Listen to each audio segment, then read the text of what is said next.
door. Loud like a jag-off at a pins game fight. Brace yourself, this ride ain't polite. Dum Yinzers, loud and proud. Heads in the clouds, voices in the crowd. Chaos brewing, they don't play nice. Hold on to your iron and grab your prime anti-slice.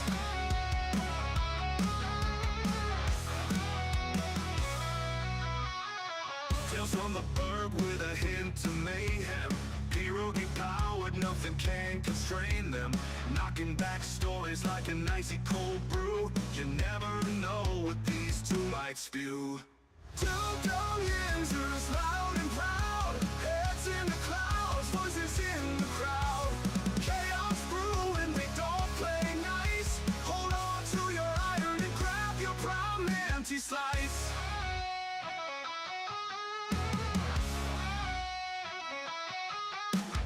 Tales from the burg with a hint of mayhem. Pierogi powered, nothing can constrain them. Knocking back stories like an icy cold brew. You never know what these two might spew. Dum Yinzers, loud and proud. Heads in the clouds, voices in the crowd. Chaos brewing, they don't play nice. Hold on to your iron and grab your prime anti-slice. Rivers collide where the laughs always flow.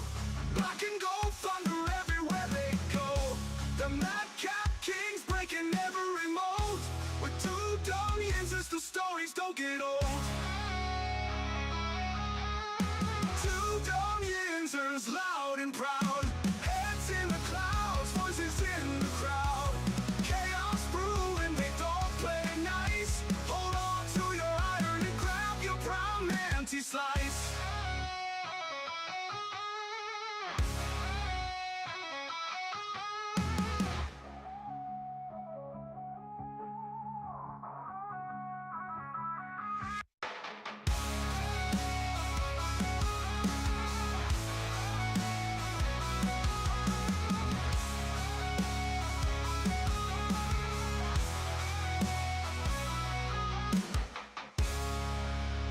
Yeah. Welcome back to the show, everybody. Welcome back to the show. Where you're sure to hear everything that we say right here today on the radio in Pittsburgh next week. That's right. It happens. It seems to happen all the time. But you know what? Who's keeping track? Welcome back to the show. Guys, it is episode 987 of the Two Dum Yinzers. Just 13 shows away from the big 1,000 here. We were very excited about that. Lots of things going on this weekend. Lots of things to talk about today. Yeah. Welcome back, Michael. How you be? I'm doing great. And like you said, I can't wait for probably about 2-3 weeks to hear some of our talking points being bantied about on the airwaves in Pittsburgh. Yeah, baby. Lots of things. Yeah, you ain't kidding. Just saying. You want to hear our show on a higher level? Tune into the Pittsburgh Sports Radio next week. You'll hear everything that we have to say right here. It's a thing going on here in the Burgh. But you know what? What can you do about it? Welcome back to the show. I have a certain little something, Mike. And again, I talked to you briefly before the show, and I didn't know that this was viral. I thought it was just me being pervy. But on TikTok, paging Dr. Beat, emergency, paging Dr. Beat. If you know, you know. It's just the new viral trend right now of hot chicks walking in place dressed really hot while this song continues to play. Nothing else. There's nothing else literally going on in the videos. However, Mike, I do for about 45 minutes have it on my computer screen before we start the show. It's almost my pregame meal. But again, I just thought it was one chick. I didn't know this was a viral thing, but I certainly do have my own preference in this. And again, if you know, you know. If you know, you know, and you know that's on there. And like mine has just turned into nothing but hot goth chicks. Yes.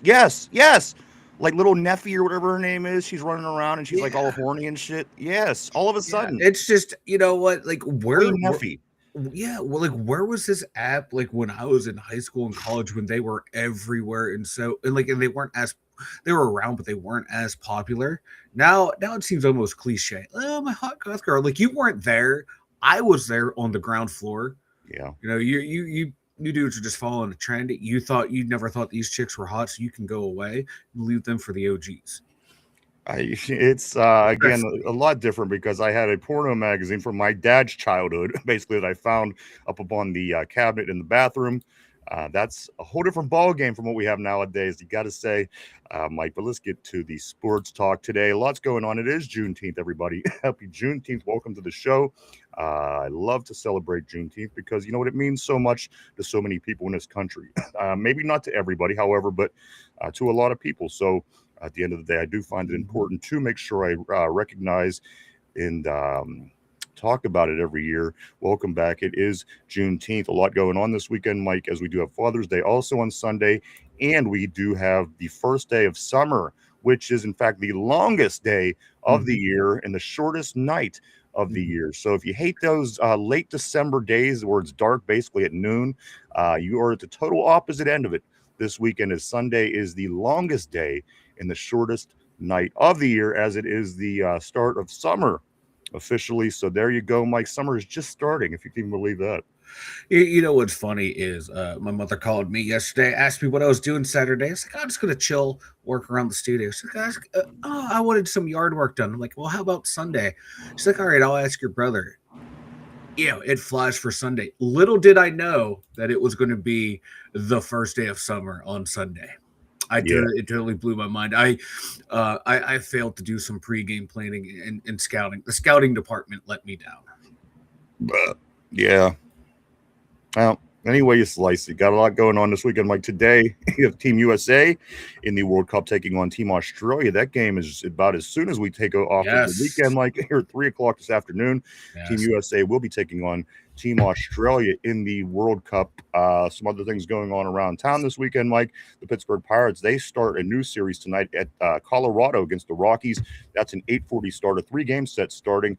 However, that is not the only news. The Pirates did have a little news on their day off as they make a trade, of course, trying to bolster that bullpen. And it is, as it has been, the Achilles heel of this team all season long, Mike, is they trade away Joey Bart to the Atlanta Braves in trade for relief pitcher Hunter Stratton, who used to be here anyway, former Pirate. I wish they would go and get Aroldis Chapman back. I think that just might help a little bit too. But Hunter Stratton on his way back to the Berg.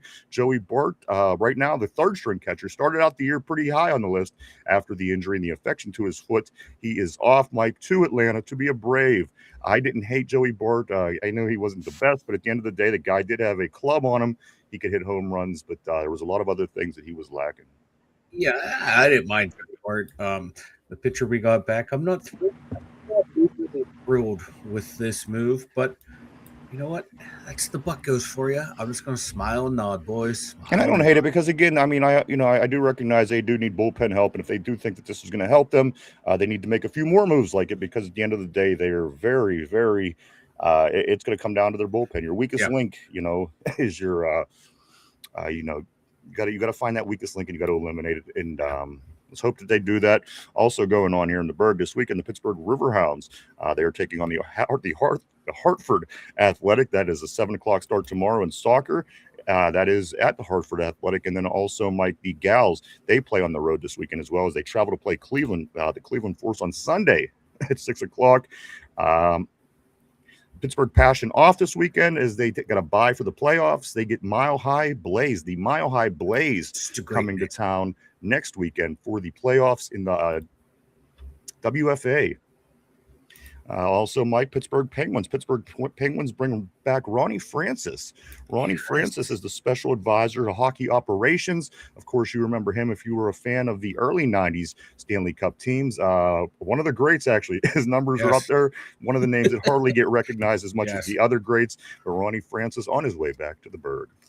Ronnie franchise, man. I saw that right as we were getting ready to go on air, and I like that. He was a front office guy down in, I think, Carolina for a while. So it's nice to have Ronnie Francis come back through the organization, man. Yeah, top-notch individual and top-notch hockey guy, too.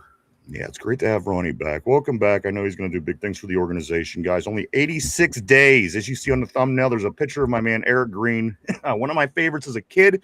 Now having somebody comparable to, I think, makes Eric look small. But now my favorite Steeler right now is another tight end who's a big guy. Of course, Darnell Washington. Mike, the thumbnail today looks good with big Eric Green on there for 86 days left till the Steelers kick off against the Atlanta Falcons right here in Pittsburgh. I love me some Eric Green. Like when we drafted Eric Green, I was like, oh, tight ends are allowed to catch. Because it felt like in that era with Bill Cowher, tight ends were only allowed to block. Now, when he came through, they were allowed to catch. It was a breath of fresh air. And like you said, the dude was a freak. He was the original big body tight end. He was the prototype for the guys that came after. Absolutely. I was watching the other day. I was just kind of flipping around here on YouTube, and I seen some of these people playing the old Tecmo Super Bowl, kind of playing the retro game, and they do that nowadays. People video themselves playing games, and sometimes I get sucked into it. And it was cool because I only had Tecmo Bowl, and then you remember Tecmo Super Bowl came out, which had all the teams, where Tecmo Bowl didn't. So I was intrigued. I sat there and I watched this, Mike. And the reason I thought of that because the touchdown that the Steelers did score in the game that I watched was to no one other than tight end Mike Mularkey. Very cool to just sit there and watch these old names. Like Bubby Brister was the quarterback, Tim Worley and Merrill Hodge were both in the backfield. Pretty cool stuff to watch. Again, even though if it's something as simple as a computer game from 35 years ago, albeit it was a lot of fun to do. I just still don't know why they put yellow jerseys on the Steelers, but hey, maybe it was a look into the future and they were putting on their. It could be. Yeah, no. Could be. Let's get to the board, everybody. What's up, everybody? Yeah, welcome to the show. I'm going to get right here to the very top and say right off the bat, Tortilla, my man, made it in first again. This is why Tortilla needs his very own list, Mike. He just does. He just needs his own list. He's on his own tier. But you know what? I'm going to start giving away more awards to the board regularly because, again, a lot of people do support the show every day. It's not fair to me for me to do just one person. So we will certainly give more and more people more recognition on the board as we go, as we get closer to the big 1,000 day, the big 1,000 show point here in a couple weeks. And again, that's July 3rd. I must have been cockeyed when I was looking at the calendar the first time. I'd said July 5th. However, it is July 3rd, and then we will go on our summer break after that for the following week. But that is still between, that is there. This is now. Let's stay back on the board. Tortilla says it's Juneteenth, no JPJ shade. And I do want to say to everybody walking in, happy Juneteenth to all. Again, happy to have you here. Happy to see you. Happy to see you on the board, everybody. Tortilla says, I'm going to drink a beer every time somebody says trade. JPJ, you will be loaded. Oh, you're going to be loaded here in the first 10 minutes, brother. I like it, though. Dude, it's dedication. Tortilla will be a mess by the end of the show. It's all good. Just learning, says Joey Bosa to the Steelers. I don't know. I didn't hear anything, but I do have some other interesting speculation that may be flying around a little bit. We'll get into that here shortly. Just learning. He says, trade JPJ, and Tortilla already to the bottle. He goes as he's indicating on the terrible board. Great seeing you, Just learning. Great seeing you, Tortilla. Tortilla says, I like the work in the shadows, as do I, my friend. Great seeing you as always. Let's go to Tyrone. Now, this guy here, I try to give him all the attention that I can because you know what? I like Tyrone a lot. So Tyrone, I'm going to say this. I'm going to say you are the GOAT. You're going to be the GOAT. And until somebody uproots you from being from the GOAT ship, Tyrone is the GOAT of the board. Uprooted from the GOAT ship. From the GOAT ship. Ty, how you doing, brother? Always great seeing you. It is summer weekend and Father's Day weekend alike. Let's scoot along. Let's go right here to Mark Malone. He says, another Joey traded. What's up, Mark? The myth, the man, the mustache. Always great seeing Mark Malone on the terrible board. My man, another one. I mean, he's falling into OG territory now. So again, I want to give the terrible board as much recognition over these next 2 weeks as I possibly can, as we are on episode 987, and we're just 86 days away from the Steelers kicking off against the Falcons.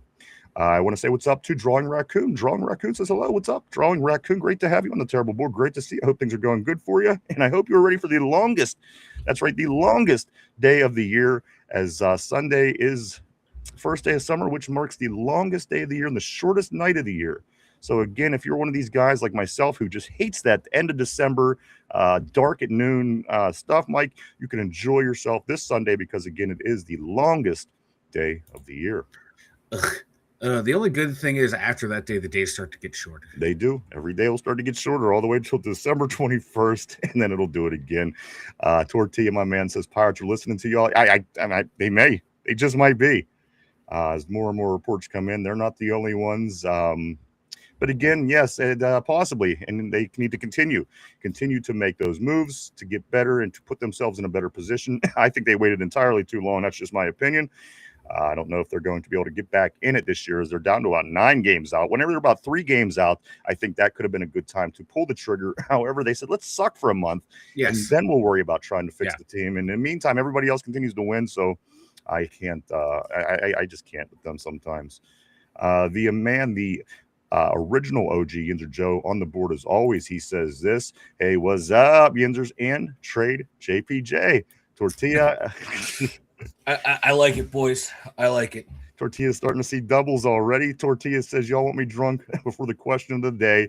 I see. Just Learning says, it's Friday. You ain't got shit to do. You ain't got no job. I did watch yesterday, Mike. I'm back into my movie kick. I did because of Corey. I started to watch Don't Be a Menace, and I'm as amused as I was 35 years ago. Still one of the great movies, in my opinion. Don't Be a Menace to South Central while drinking your juice in the hood. Just very, very comical Wayans brother production, Mike. And again, anything that the Wayans touched in the early and through the 90s was gold. It was gold. That movie was just great as can be. This is one of the most perfect spoofs movies I've seen. I put it up there with the original Airplane, and I think that's like Airplane's like the gold standard. And I put Don't Be a Menace while drinking your juice in the hood up there with Airplane. And I changed your name to My Little Milk of Magnesia, Mike. Oh yeah, baby. Every day you get a little bit of some kind of fall off, some kind of spin off from the movie that I watched the day before. Of course, yesterday I rubbed my nuts on something in Mike's office. That was from the movie Step Brothers. And today you are My Little Milk of Magnesia, as I did watch Don't Be a Menace. Let's continue on the board, though. Tortilla says, you right. Robert, always great seeing Robert on the terrible board. He says this: I can't get excited about soccer. It was okay when I watched it on north of a 12-pack on Warsteiner about 20 years ago. I'm not a big soccer guy, too, either. I just never have. We didn't have it in my high school, so I never had the opportunity to get that interest.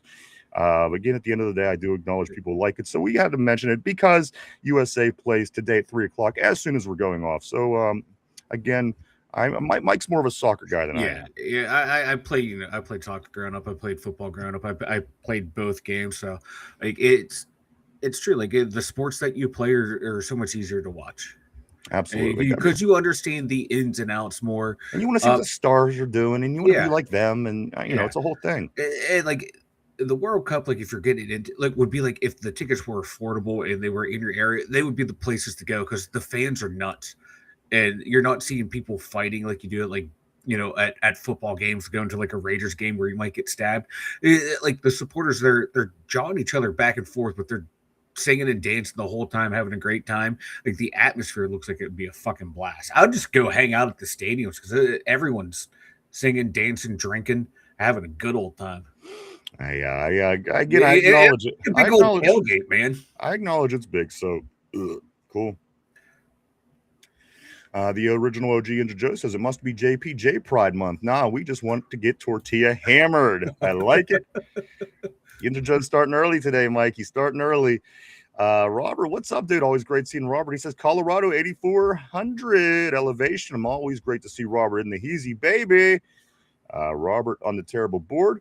My man also, let's say what's up to Sheiky Baby. Skiller Sheik in the house. Skiller Sheik says this. He says, I prefer Darnell Washington more than Pat Freiermuth, as do I. However, we do have a little conversation we're going to have about him today, and you can see Darnell and Eric Green on the thumbnail today.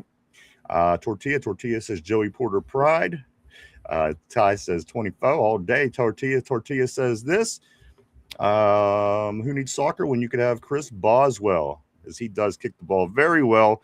And also, I do want to say what's up to Mohab Matari. The prices of the World Cup tickets are too much high. No one could afford it. Is that the case, guys? I don't know. I can imagine. Yeah.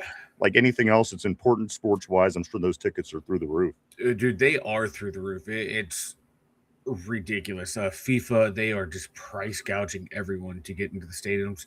It's a surprise to how full some of those stadiums are getting, but yeah, they're price gouging like a mofo.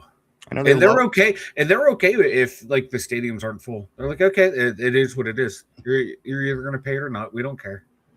And again, I acknowledge it's really more popular everywhere else you go. So I can imagine overseas, down in South America, other places where soccer is wildly popular. I'm sure it's cost quite a penny if you go to any of those games. So again, we are continuing to work our way through the World Cup, Mike. USA versus Australia today at 3:00.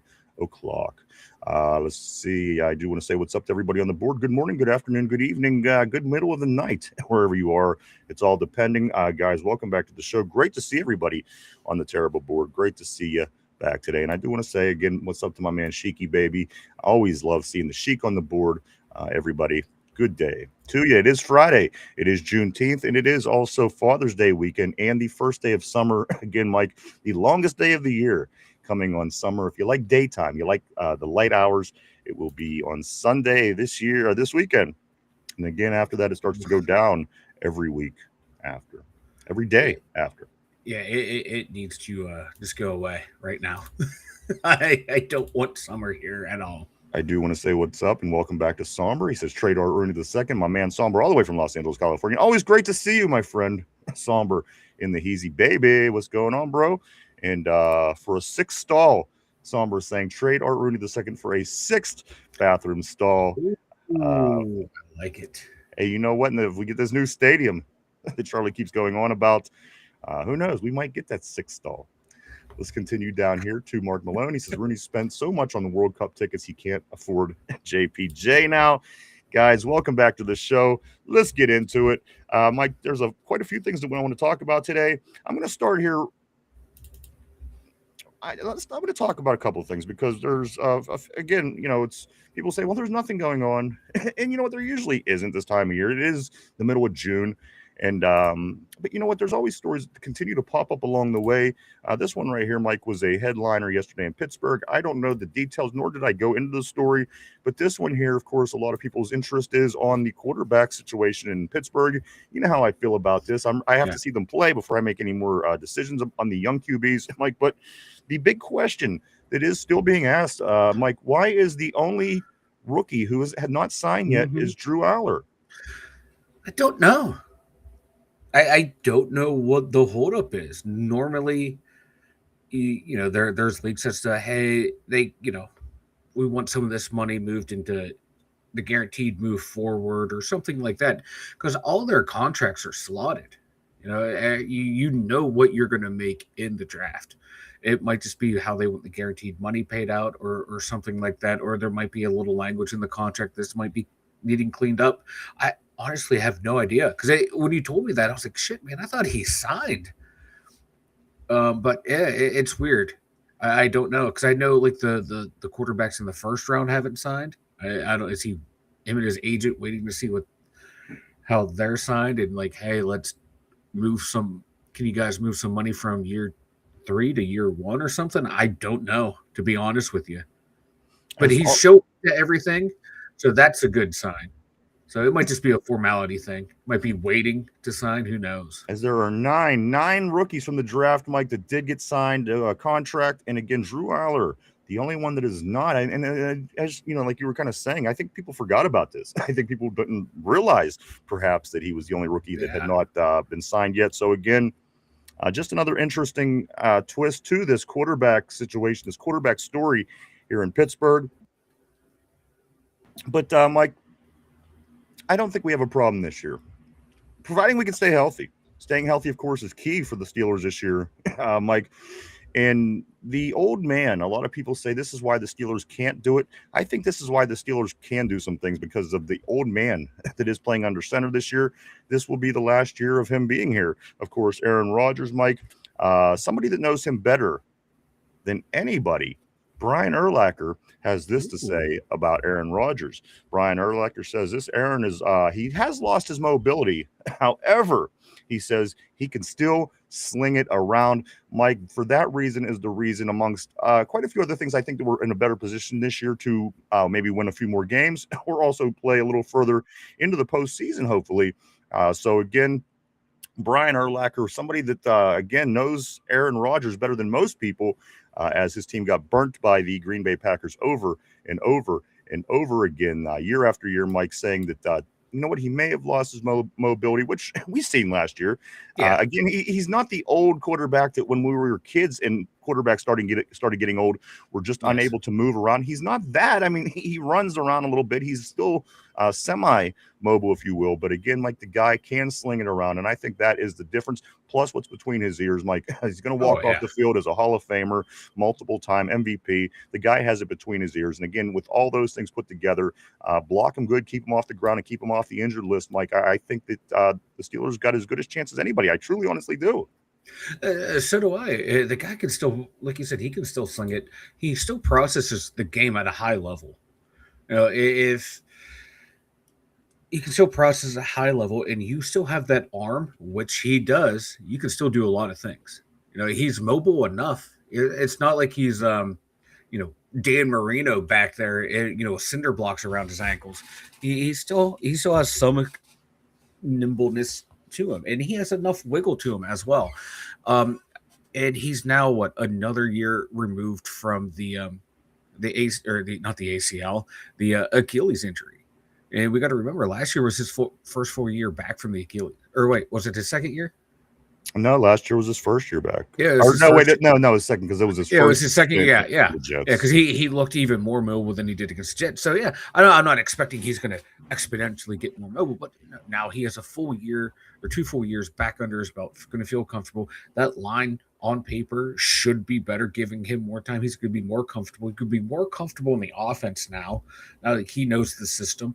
So I think we're going to see a better version of Rodgers than we did last year, and not going to be leaps and bounds better, but it's going to be better. Mike, he has weapons. Last year he had none. Again, down to the last 2 games of the year, and possibly the 2 most important games, he had no buddy on the receiving core that you would consider a 1 or a 2, even a 3, as we send Calvin Austin the 3rd down the road. So I mean, how much do we actually believe in him? At the end of the day, Mike, he has weapons this year. Again, the offensive line is another year along, and other things. And again, now confidence in Darnell Washington.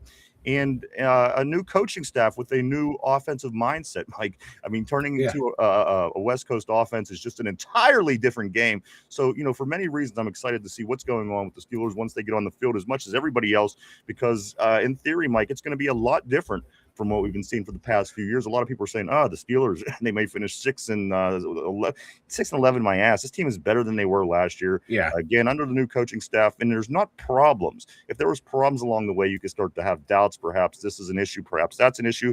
Everything is going smooth. So again, if something does come up, Mike, I mean, maybe it could just be something minuscule, and the team could just kind of just fly over it and continue to do all the good things that are being done here in the Berg as we are getting prepared for this 2026 campaign. Yeah, I like it. I'm very comfortable with Aaron Rodgers back there. Before we got on the show today, I saw Skip Bayless going, Aaron Rodgers, the last time we saw him, he was getting beat by the Houston Texans. Yeah, a lot of good quarterbacks got beat by the Houston Texans defense. Absolutely. They were jacking people up. They were jacking all the young guns up, too. Certainly can't be enough against the Steelers the way that the game played out. I mean, the defense was that freaking good. However, I mean, there's a lot of directions you could go. Well, if that's that good, then you can't. Bullshit, we got better guys. Again, I like our chances better this year. Me too, man. I'm trusting the old gunslinger back there. I'm trusting Mike McCarthy's new offense. I like it. Yeah, I think when you look at it, the advanced analytics at the end of last year, and then you're going to say the end of this year, you're going to see the time to throw for Rodgers is probably going to be the same, but you have an offense that's going to attack the middle of the field with those quick throws, those quick strikes, to utilize the effectiveness of someone probably like Jeremy Bernard, definitely the effectiveness of DK Metcalf more than what we got under the Arthur Smith offense. Absolutely. Very much so looking forward to this season. While we are on quarterbacks, one more thing. There was a big write-up yesterday about Kevin Colbert defending his KP draft pick. You know what? At the end of the day, here's my opinion on this. I said this when we drafted him. I said, let's do it. Let's do it. Why not? Here's the thing. There was nothing else out there at the time. And I got to be honest with you. I said, if it doesn't work out, let's move past Kenny. And you know what? For the time he was here, he kind of held the boat. He kind of finished 10-7. He kind of got the team to the playoffs. So again, it was there wasn't a big drop off, or it wasn't the most terrible mistake ever. The guy was a Heisman Trophy finalist in college football. Again, that is something. And at the end of the day, he came. And as I said, Mike, if he doesn't satisfy, he doesn't get the job done, let's move past him and continue on. And that's what that's what we've done. And again, at the end of the day, I don't put much fault, on this draft pick. I was all aboard because I'm a Pitt guy, but at the end of the day, I was satisfied. And as it went on, I realized, which a lot of people already knew. Don't get me wrong; it wasn't like I thought this was going to be this great breakthrough.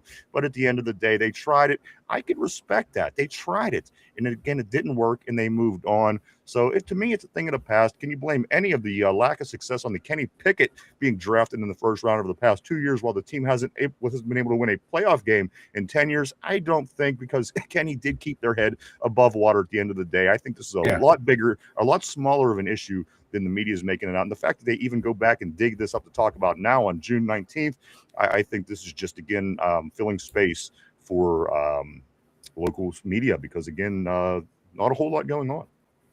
Yeah, there isn't a whole lot going on. It's just a lot of nonsense being spoken about right now. It's definitely from the national and the local media. That's what they're good at, because they haven't got our talking points yet. Yeah, exactly. Wait till our show's over. Then you're going to see them have all these new talking points. It's a lot of fun what they're up to, but let's move on. Let's go right here to Tyrone. Ty says, Mark, we can't afford a lot.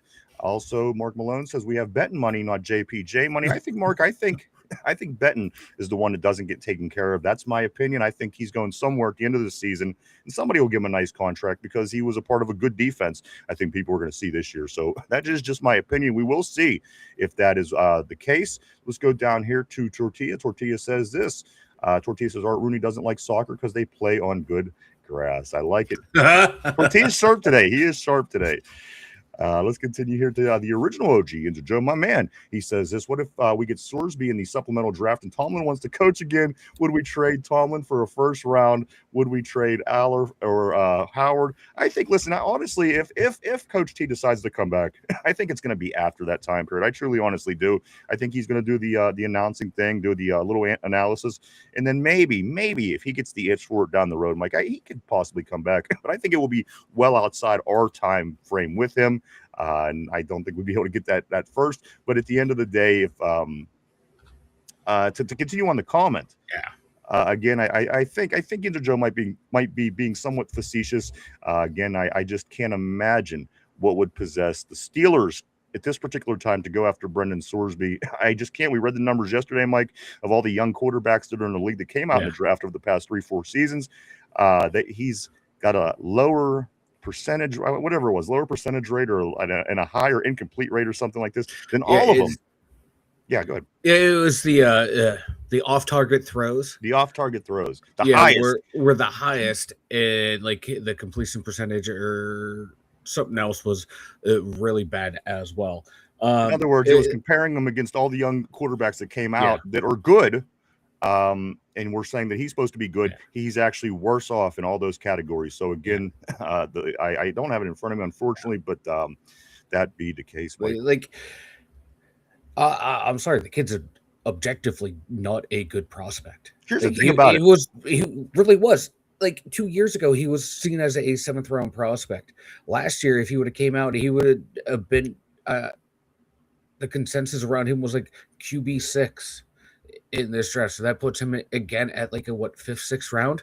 Like there's nothing special about the kid. Here's the thing, Mike. It's the NFL. If you're going to pay somebody millions of dollars, you better not have any doubts. In my opinion, again, and it's different than the Kenny Pickett conversation.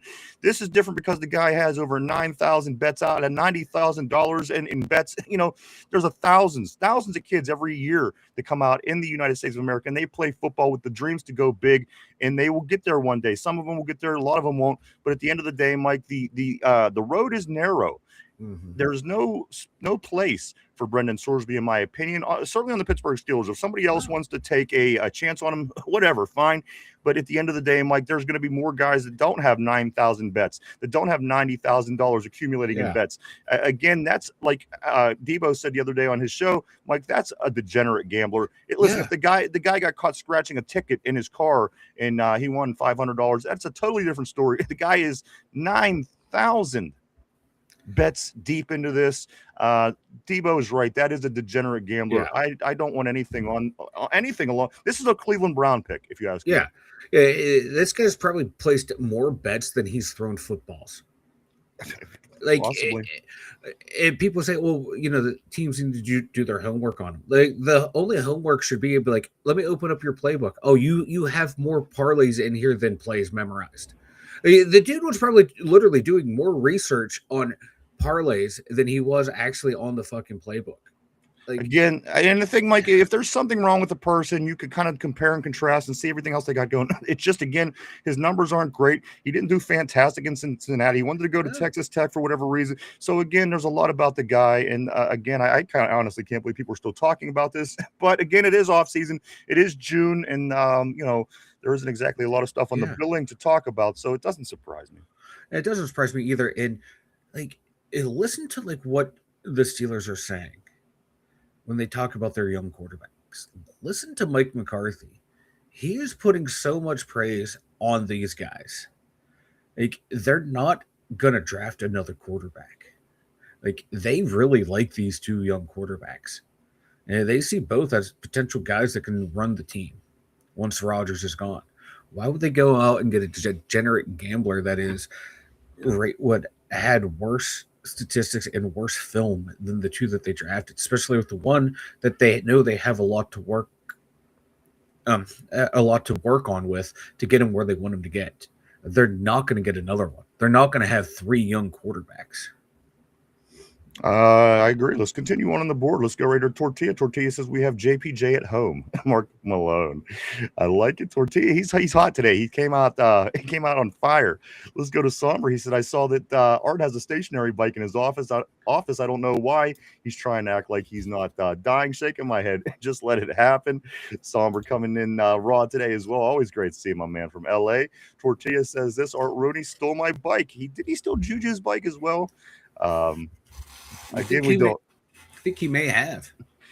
The original OG Joe says JPJ stole my peanut butter and jelly, my PB and J sandwich. Tortilla says, did he drop it?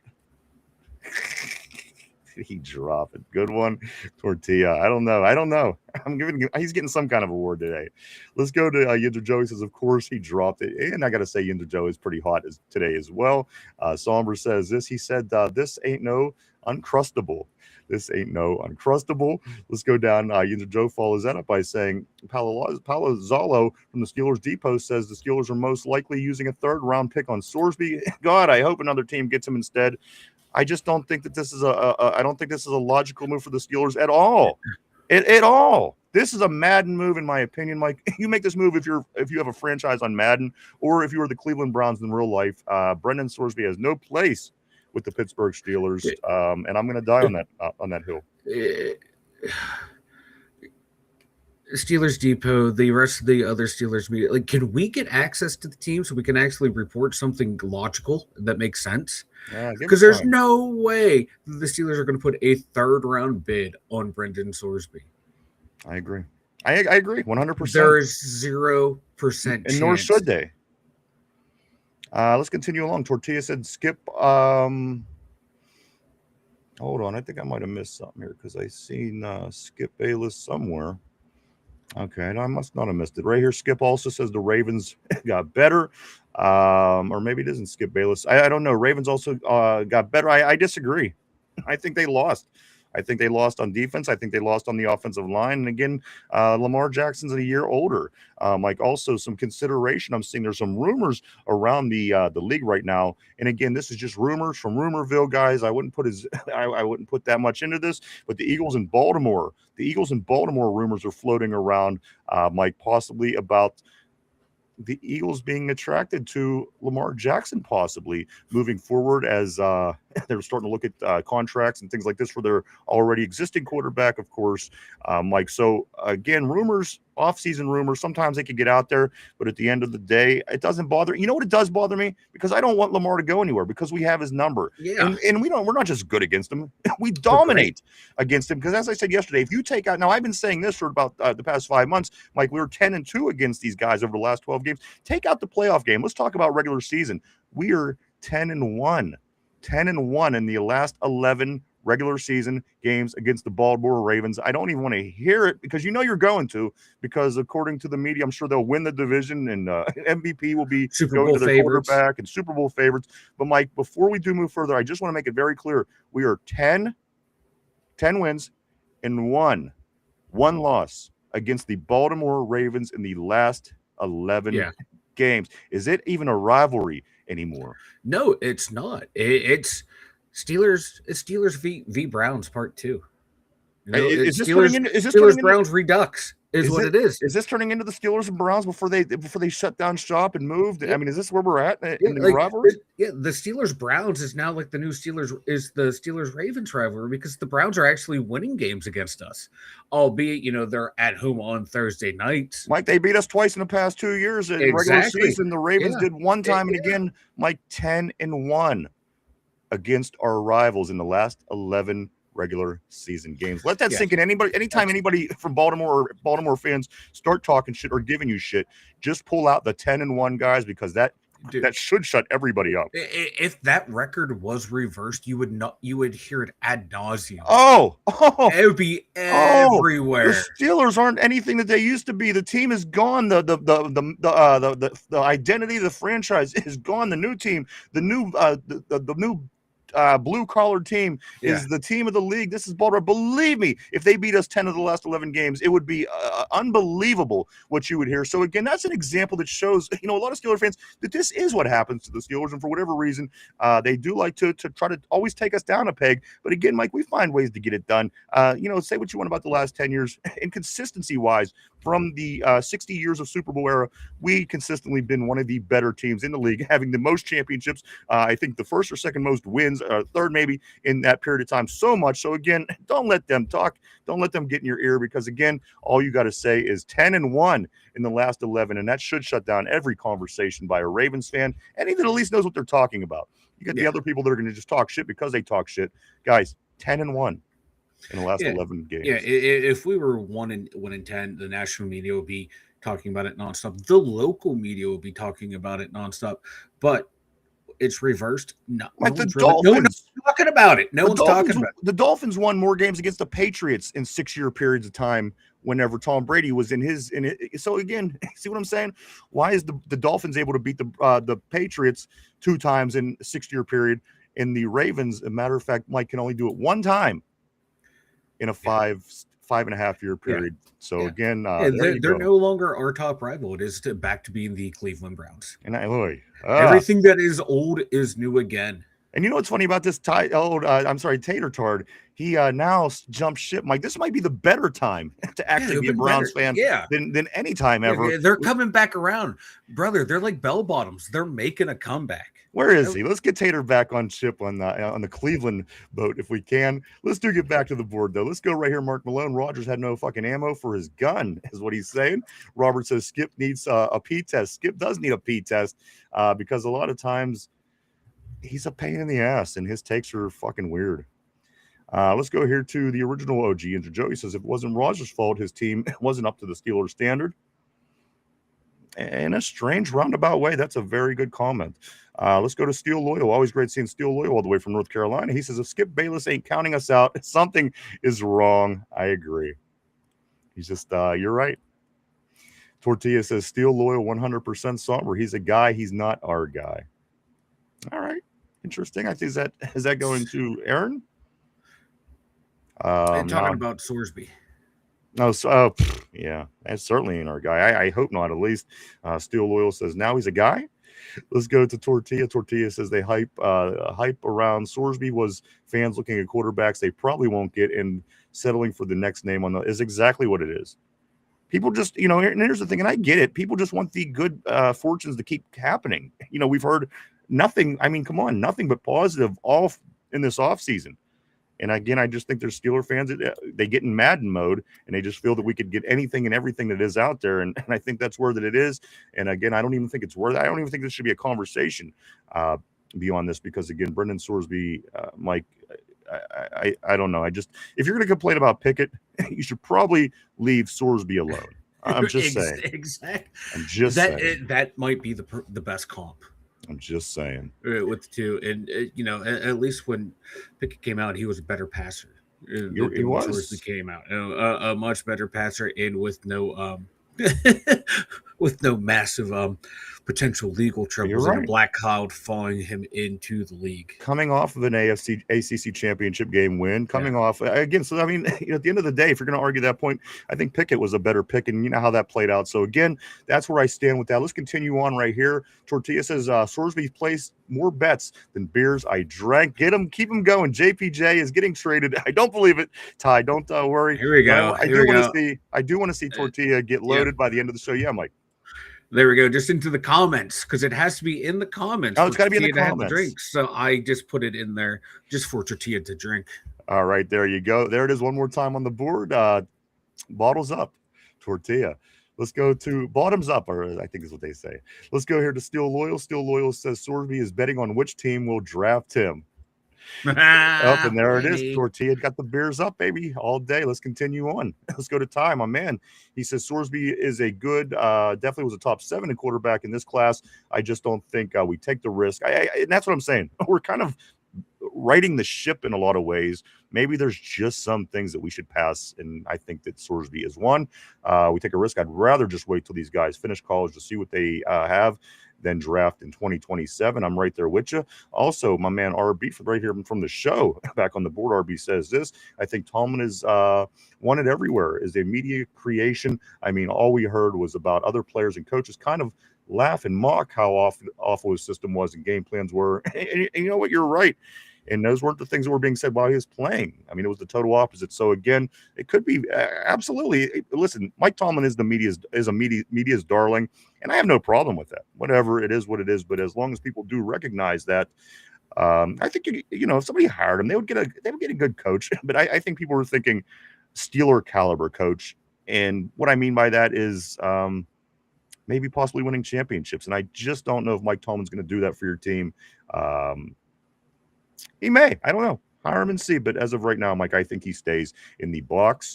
Somber. Yeah, go ahead. Yeah, I think so too, dude. Just stay in there, man. Make the money. Make the easy money. Yeah, enjoy some time with your family. Make some money Look over at Coach Cowher and see how happy he is. Absolutely. In a air or temperature controlled studio. And you know what? He got to marry a rock star like 20 years younger than him when his wife passed away. Obviously, unfortunately, when his wife passed from cancer. But Bill Cowher started dating a rock star chick. So look, who knows? The future could be good for you. Hell yeah, man. As well. Let's go to Somber. Wait, what? Do you think they're not drafting another quarterback? It depends. It all depends.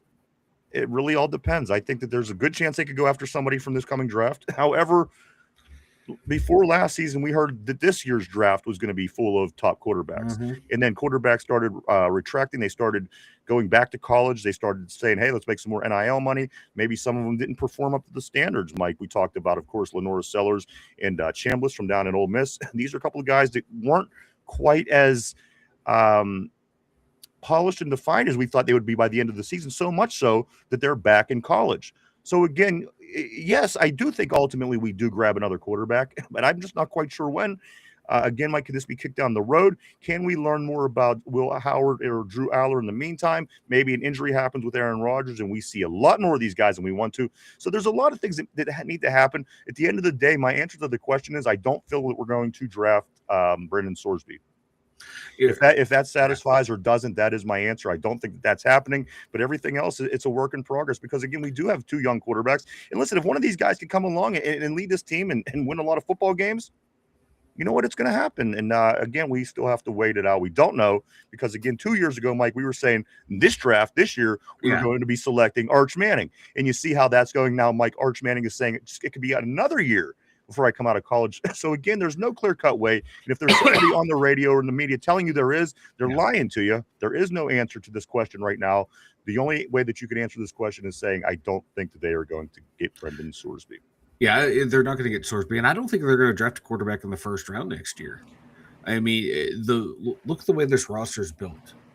It's more or less quarterback proof, and that's the point they wanted to get to, is to have it to quarterback proof. And if you are able to land a potential franchise guy, you go out and get it. But the verbiage that they're using to describe Drew Allar, Will Howard, makes me think that, okay, they're sold that one of these two guys or both of them, once they get a year or two under McCarthy, will be able to take the keys to the franchise and just run the offense and not have to be a hero. They can be a Jalen Hurts type quarterback. Go out there and let the guys do what they need to do to win. Because there's only a handful of true franchise quarterbacks. Like Ryan always says, there's probably like 5 of them in the league at the time that are true franchise quarterbacks. After that, you have to find someone that can win you enough games on their own, or, like I always say, be that point guard that facilitates the offense. And the two guys we have fall into that latter category of guys that can potentially just facilitate the offense and let the skill players do what they do. And I have a feeling next year I think the Steelers are going to have a really good year this year, and they're going to be looking to add offensive or defensive talent, playmakers, with that first round pick, and then hand the keys to one of the young guys. I don't think we're taking a quarterback in the first round unless we completely shit the bed.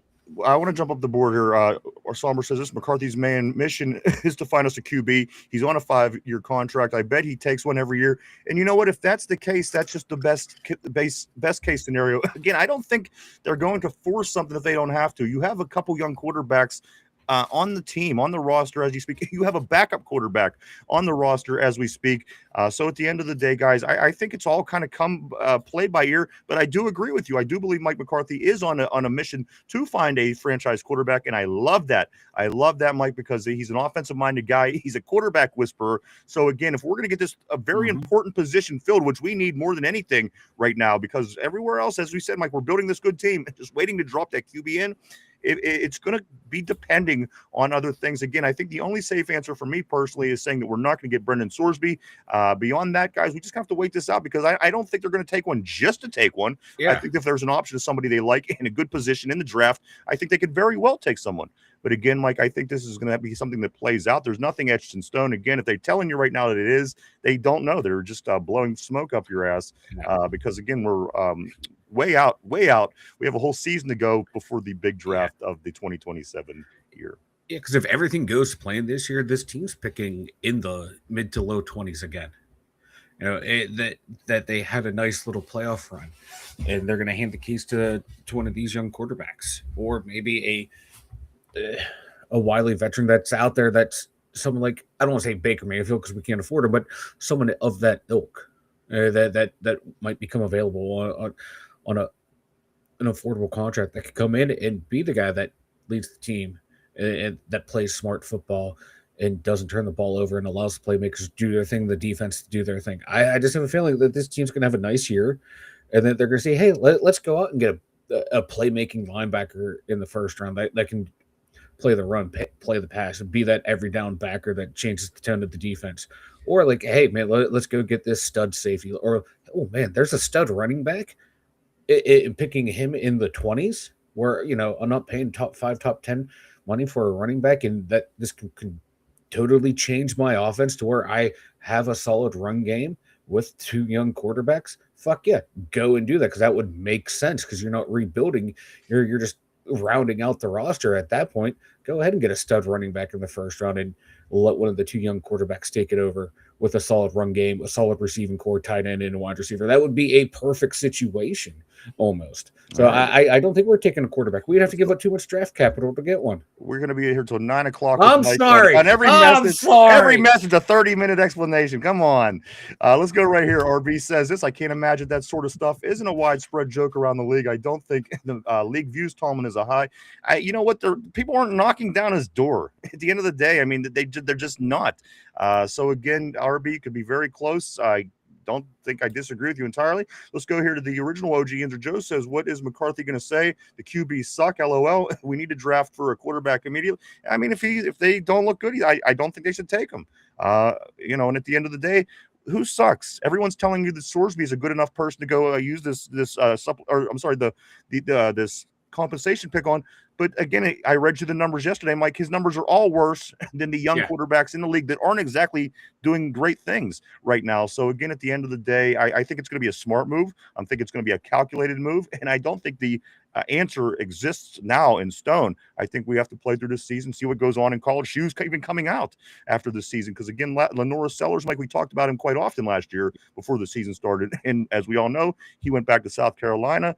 Chambliss went back to Ole Miss. And again, Arch Manning may not even be coming out next year. So there's really no way to answer this question with conviction. Again, it could all be speculation, of course. And you can look at the way things are making sense. But again, I think, as was mentioned on the board, that Mike McCarthy is hell-bent on finding the franchise quarterback. And I love that that's the situation that he's in, and that's what he got brought into. And again, I didn't think that would happen with the defensive-minded coach that we had. So let's get this situation fixed, and this could take us for decades. If we do find that guy, it's not an easy find. It's not an easy pick. Some people are saying bring in Carson Beck. You're talking about trying to find the next Ben Roethlisberger, somebody to lead this team and give you faith that this team has a chance to win week after week after week after week for the next 5 to 7 to 10 to 15 years. Who knows how long for your quarterback. Is Carson Beck somebody you would throw in the category of a Big Ben? No. Are there a lot of people out there? No. That's the reason why that you have to be calculated and you got to be smart when you get your quarterback, because here's the thing, as Mike said, there's about 5 of them that walk the planet at one time. Everybody else has better than mediocre, but you know what? Those teams aren't going to get it done, Mike. They're not going to get it done, but look at the last 2 teams to win Super Bowls. Jalen Hurts, Sam Darnold. They're not in that top 5. But look at their teams. Look at. Okay, you're right. You're right. But like well-rounded teams, to where the quarterback didn't have to play hero ball, didn't have to be the guy. And if you don't have a Mahomes, if you don't have a Brady, you don't have a Benny, you don't have a Rodgers, next best thing, build a fucking stacked ass team and have someone in there that can make a play or two and not turn the ball over. Those are the 2 formulas. Have a generational talent or a damn good team. And right now, the Steelers are thinking it. You know, it's easier to get a damn good team because we know how long it took to go from one generational quarterback to another. It took us 20 fucking years, and we're not doing it again. So let's build the team and then find some quarterbacks that can just play quarterback and not be a hero. I agree with you, RB, right at the top. I believe that Chambliss is not an NFL quarterback at the moment. But he was just, again, I'm just going by the names that was talked about last year. And again, you're going to have a group of names this year where guys are going to go back to college. So again, way too early. And again, I understand. Top 10 guy. And again, I understand that, there's a lot of calculated people on the terrible board that see the writing on the wall, as do I. So again, I agree with you, but I just think it's going to be very calculated, which it should be. I don't think that they ought to do anything out of pocket just to get another quarterback because you have other wheels in motion. So whether you think these guys are going to work, whether they don't, I don't know. We have to watch things happen over the next 10 months. Let's continue on the board. Let's go right here to Tortilla. He says the Jets would take Tomlin. I think they would.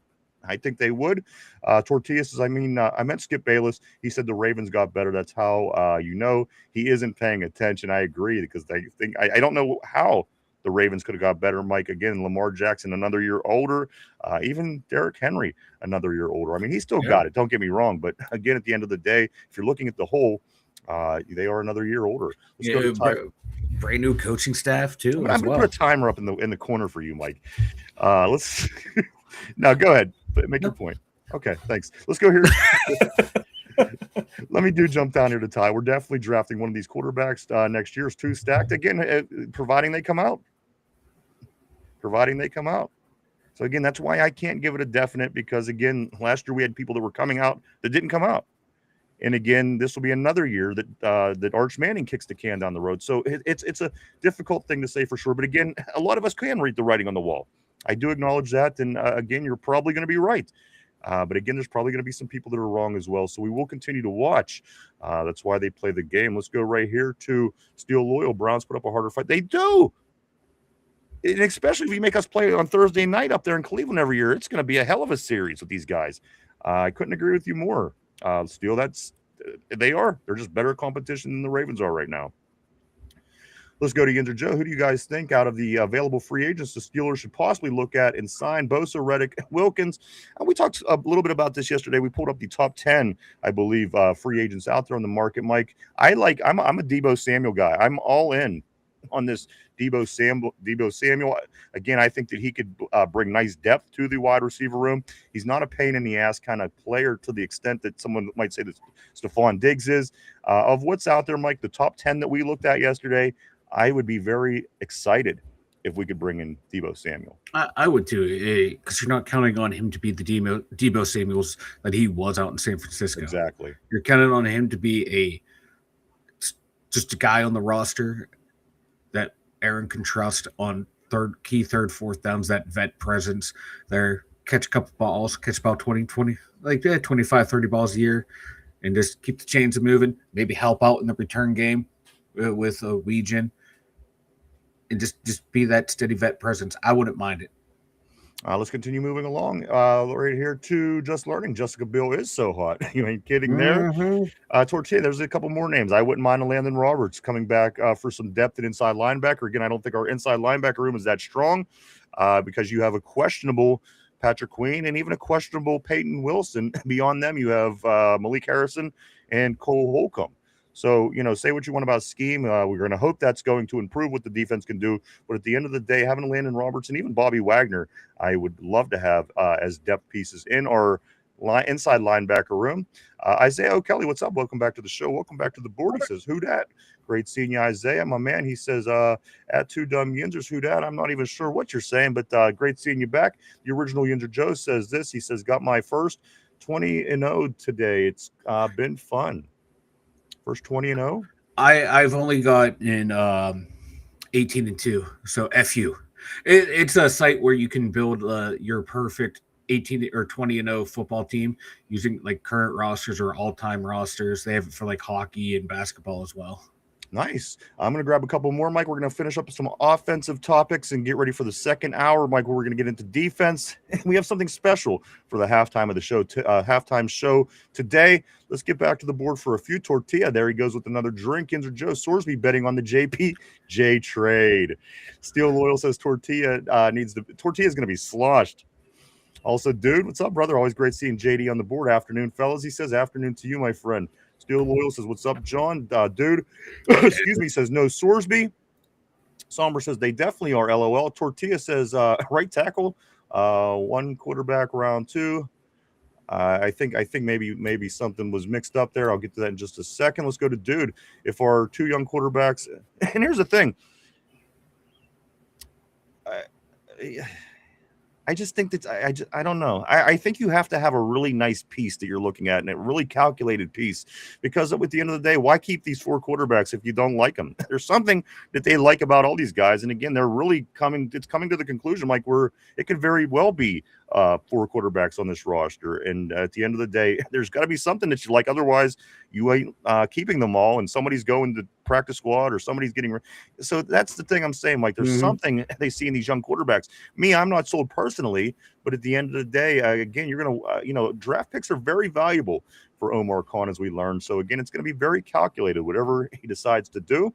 Let's go right here to if our 2 young quarterbacks don't show some promise, then draft a quarterback. Absolutely. So I'm saying we have to play. This has to play out. Let's go right here. Still Loyal. If KJ don't pan out this year, I could see us taking a running back pretty early next year. That's interesting. Tortilla says I should have put sarcasm. I forget it's hard to read sarcasm sometimes. Yeah. Let's go here to Somber. I'm like, what? LOL. Tortilla, them beers be kicking in. Mike, he sees three of you, unfortunately, right there on the screen. 3 mics. Hey. Ain't nothing wrong with the more mics, the merrier. Let's go to Steel Loyal. He says, draft a center, laugh my ass off. Tortilla says this, draft JPJ. Isaiah says, start Mendoza. We won a Super Bowl. There you go.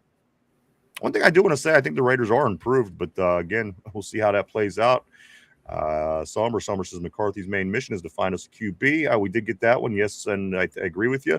Let's go here to Steel Loyal. Steel Loyal says McCarthy is playing darts for 5 years with quarterbacks. Let's go here to Mark Malone. Chances of us taking Sorsby are about the same as us re-signing JPJ. Tortilla is going to be lit. Let's go here to Steel Loyal. Don't say that, Mark. We will end up drafting him. Tortilla says this. I'm sorry. Yes, Tortilla follows it up by saying this.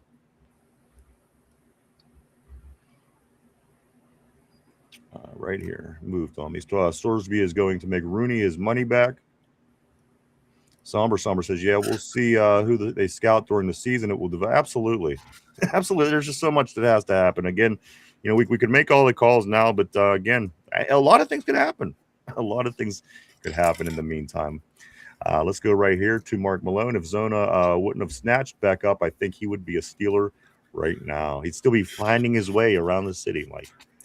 With those fish eyes, we'd find him in the Monongahela. Dunker would have to fish him out every fucking day. I could go along with that. Let's go to Steel Lawyer. We're going to need a running back soon if KJ don't pan out. Let's look right here. Somber. All those bells and whistles picks will only be an option if this young line has a great year. Absolutely. The line's got to be improved, Mike. Let me use this as a segue to go to what I was going to say. Mike, Dylan Cook vouches for a quick learner. IMAX, Mike, of course, our number one pick this year, the Steelers' number one pick, IMAX, he says he's ready. So this is somebody, Mike, who is in straight competition with this guy. And again, yes, guys blow smoke up each other's asses. You always hear the preseason good stories. But, Mike, this is a guy going head-to-head against IMAX. He says he's a fast learner. He's doing everything well. Mike, the guy going up against IMAX says IMAX is ready. You love it. You love to hear that the guy that we drafted in the first round is getting close, getting ready to go. You love to hear the guy that he's competing with be like, hey, he wants to start, he wants to play, but recognize they took him in the first round, and if the dude's ready to go, I'm going to put my own ego aside for the team.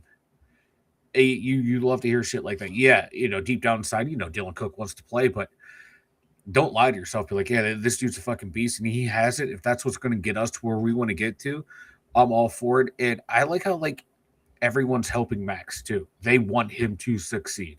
And this is a great sign of a great pick and a great team too. That they're all going together. Such a big piece, Mike, because you need that offensive line. You need a good offensive line, and he's such a big piece because he just kind of rounds it out. Again, you have from the center all the way to the left taken care of now. Yeah. And if IMAX works it right, and we could figure out what we could do at right guard, and we have some good candidates. I mean, coming, we drafted Dunker. You got Spencer. People don't love Spencer, but again, we do have some depth to work with things. Yeah. And if we do have to grab the right guard of the future somewhere, we'll talk about that then. But as of right now, Mike, the offensive line looking good. IMAX, a big piece of the offensive line. And if he could be here for the next, 8 years or whatever beyond, get a couple extensions, that's best case scenario. So again, the things that we're hearing about him early on, there's no issues, no problems, no Broderick Jones type feel to it yet. Hopefully that remains the same. But again, Mike, very good news to hear the man's direct competition compliment him and say he's ready. You love to hear it, man. And like I said, I just love how every story you hear about Max, it's a vet on the team that's helping him out. Even Broderick Jones, knowing hey, you were drafted because I'm injured, and more or less know I'm not going to have a spot back here because you're here, wanting to help him, doing everything he can to help the guy. Then the guy in legit direct competition, doing everything he can to help him. What more can you ask for as a team and as an organization? I mean, listen, in all honesty, the guy that's up against him was here last year. The guy took the position. He started at the end of the year in big games. He made it happen. We won games. He stopped Myles Garrett. For the guy to be that positive on the guy across from him that says straight competition, again, you love to hear it. Again, just more optimism coming from the Steelers this offseason. And again, I think it's warranted this year. So far, so good. That's all I got to say, Mike. Let me finish up with this last offense conversation. We'll hit the halftime with something fun. And then after that, we're going to get into the defense for the second half of the show. Mike, now with all this talk, again, you've seen on our thumbnail today, we do have Eric Green because there's 86 days, just 86 days, if you can believe that, till the Steelers kick it off against the Atlanta Falcons here in Pittsburgh, Pennsylvania, guys. The last thing I want to talk about, Eric Green, you also seen on the thumbnail, you see my man Darnell Washington. Mike, my question to you is this. With all the attention that Darnell Washington got, He's got his extension. He is 6'7". He runs people over like a video game. Pat Freiermuth kind of falling off a little bit, not due to his production, not due to his play, in my opinion. Mike, is there a way that perhaps Pat Freiermuth could fly in under the radar with the situation we have going on? We're going to start spreading the ball around. We're going to go to a West Coast offense, Mike. And again, with people paying so much attention to Big Washington, some folks might be saying, hey, you know what? Pat Freiermuth's time might be done here, which I disagree with. Mike, is it possible that he flies in under the radar and has a very productive season, maybe scores some touchdowns inside the red zone that we need, maybe showing up sometimes throughout the course of a game, and we're like, oh, shit, there's Muth. And again, flying in under the radar with the situation that we do have at tight end. Oh, I think so. I think he can have one of his better years since his rookie year in this Mike McCarthy offense. Even though they don't run a lot of 12 personnel in the McCarthy offense, but given his opportunity and given Freiermuth's understanding of route concepts and finding soft spots in zone and shit like that, yeah, I think he could come in and have a very under the radar type year. Because again, if they want to make Darnell the focal point, I think Pat Fry's the better pass catcher, better understanding of that part of the offense. And I think he can feast. The games when he was targeted last year, he put up some damn good numbers. Him and Rodgers had a good connection. And I think now you don't have Arthur Smith trying to force in Jonnu Smith. I think Pat Fry's going to have one of his better years here. I'm seeing near the top of the comments. I'm gonna dive real quick. I see Stu Loyal saying I heard Darnell was taking tight end 1 reps, and you know what? That's totally fine with me. I think that gives a guy like Pat Freiermuth even more of an opportunity to go under the radar and be extra productive. Because again, your tight end 1 is getting the attention. Tight end 2 comes in and makes some big plays. I think again we're built to win football games, guys. And again, if this new offensive plan works out under Mike McCarthy, I think we're going to be winning some football games. Mike, it is halftime. Let's get to something fun. This is CBS Sports ranks the top 25 Steelers of all time. Mike, I'm going to go 25-1, and let's see if we agree. I think that they hit pretty close on a lot of these. I'm going to start at number 25 and go backwards, Mike. According to CBS Sports, this is the top 25 Steelers of all time, starting at 25, going in reverse all the way down to 1. Number 25, Cam Hayward. Cam Hayward, number 25 Steeler, best Steeler of all time. I kind of disagree with that, Mike. I think there's other players that's not going to be, you're not going to hear this list. But again, if this was made 10 years from now, I don't think Cam makes it because it'll be out of his time. He'll be out of people's mind. I think, again, everyone's under the impression that he's one of the best defensive tackles in the league, which I don't agree at this point in his career he is. But, hey, that's just me. Number 25, Cam Hayward. Let's go to 24. Mike, I'll do 3, and then you could make an announcement. That way we don't slow. Yep. Okay. Number 24, Maurkice Pouncey. Maurkice Pouncey. Again, the center for great Ben Roethlisberger was here for, a couple nice runs. Yeah. Maurkice Pouncey, Mike, I don't know if I can argue this. I think with it being 24, you could pretty much guess there might be a couple more centers also on this list. And finally, Mike, number 23, before I pass it over to you, linebacker from the great Steeler era, the 70s, Andy Russell. Mike, Andy Russell, number 23, Pouncey, 24, Cam, 25. How do you feel about those picks? I'm right there with you with Cam. I think, because I'm looking at the list too, I think there's a couple names that are omitted that could bump him down. I have no problem with Pouncey being up there. He was arguably one of the greatest. And as Steel Loyal saying on the board, Mike, he did kick Myles Garrett in the head. To kick Myles Garrett in the head, that should probably put him in the top 15 easily. Yeah. But no, I think Pouncey's one of the best centers in NFL history. And he was one of the best of his era as well. And Andy Russell, he's one of the few guys to survive the purge when Chuck Noll came in. Yes, and right. he made it onto those first 2 Super Bowl teams. Like before, he was like the star of the team. Before all those guys got purged, he played on some bad teams, and for him to survive that and come in and be a key contributor on those 2 teams, yeah, Andy Russell is a legit Steeler legend. All right, we're going to talk about, Mike, now number 20, 21, and 22. Going backward on this list, of course, Cam, Pouncey, Andy Russell. Mike, next on the list going backwards at number 22. This person by number could easily be higher on this list. Antonio Brown coming in as the 22nd best Steeler ever, according to CBS Sports. Mike, again, the numbers make him one of the best ever at wide receiver, just depending on what your opinion is of the guy. Number 21 is, of course, James Harrison, Debo, Silverback. Call him whatever you want. Just don't call him it to his face, guys. James Harrison coming in at number 21 on the list. And then rounding off the 20s, Mike, number 20 overall in this list by CBS Sports is LC Greenwood. Maybe not getting the love he should by the committee up in Canton, but you know what? He deserves to certainly be on this list, Mike, as you're talking about the great steel curtain teams here in Pittsburgh, those defenses. So from 20 to 22, 20 is LC Greenwood, 21 is Debo Harrison, and then finally 22, Antonio Brown. Your thoughts, Michael? I have no problem with those three guys in here. I think Harrison should be a little lower.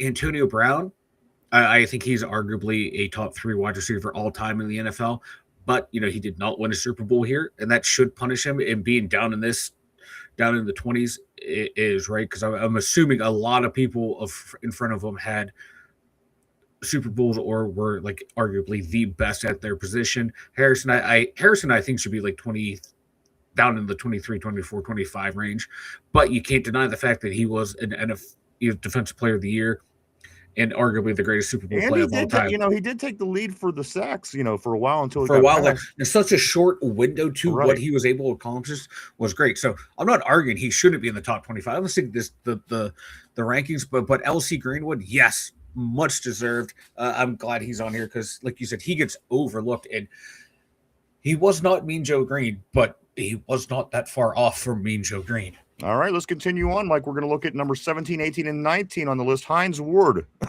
coming in at 19. Arguable. Some people say maybe he's not a Hall of Famer. Some people say he is a Hall of Famer. I'm one that says that he is a Hall of Famer, Mike. Hines Ward coming at number 19. Number 18 on this list, the LSU product, Alan Faneca, one of my favorite offensive linemen all time. Mike, he was just dominant from day one when he got here. Alan Faneca coming in at number 18, and then number 17, Donnie Shell. Donnie Shell, again, from the great teams from the 70s. So 17, 18, and 19, Mike, Donnie Shell, Alan Faneca, Hines Ward. No problem with those guys being on here as well. Hines, I'm on the fence if he's Hall of Fame or not, but you cannot deny he is definitely a top 25 Steeler of all time. This guy got it done in the clutch. Alan Faneca, he's arguably a top 3 guard in NFL history. Well deserved there. Donnie Shell, probably had the best view, him and Mike Wagner, the 2 best seats in the house to watch that defense play. But he was also a baller. Undrafted rookie free agent, makes it to the Hall of Fame. We got right now, Ryan, in the top, these 17 through 25, 2 guys went undrafted. Yes, you're right. List. You're right. Shell and Harrison. Yeah. So, I think Faneca, I think, could be ranked up a few spots higher on this list. All right, let's move one. Let's go from 14 to 16. Still in backwards order, Mike, number 16. We talked about centers just a little bit ago with Marquise Pouncey, who I loved. Mike, here's another guy that I loved at center. We always find these anchors. And you know what? This guy is certainly a example of that. Dermontti Dawson, Mike. He comes in at number 16 on the list, and there's no disputing that for me, Mike. I think our centers have been great pieces to the great Steeler teams of all time. And again, Mike, right there at number 16 is Dirt Dawson. Number 15 is a current Steeler, TJ Watt. Mike, here on the list of top 25 Steelers of all time. He somehow passed everybody else, and he sits at number 15, TJ Watt. And finally, number 14, John Stallworth, of course, a receiver that was huge, a great part of the Steelers' success in the 70s. Mike, 14, 15, and 16, John Stallworth, TJ Watt, and Dermontti Dawson.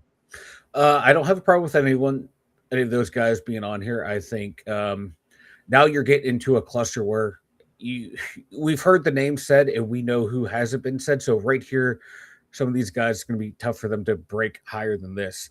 But I think Watt should be a lot lower, because the standard here is Super Bowls. James Harrison performed better in the playoffs than him. Hines Ward did. I think Alan Faneca should be higher than TJ Watt. Dirt Dawson should be higher because they were true top 3, top 5 of their position all time. Watt is not. So that's just argument there. I think he belongs on this list, but way too high on this list. And Johnny Stallworth, it's damn. Yeah, 14 might be the ceiling for him, and that's not a knock on him. There's just so many great players to go. I agree. And Mike, and again, if you're just tuning in, this is the CBS Sports rank top 25 Steelers of all time. Mike, we're down to number 13. We're going backwards. So this is going to be 11, 12, and 13. Number 13 on the list, Mike, if you're talking John Stallworth, you can't not talk about this name. Of course, Lynn Swann. Is number 13 on this list. And I have a real quick funny story for you. When my son was, he's almost 30 years old now. When he was in high school, he played AAU basketball. And while we were at a game at North Allegheny, where Joey Porter Jr. is from, of course, and we were at a AAU basketball game. And I walked in, and there were 3 games going on. They had 3 courts.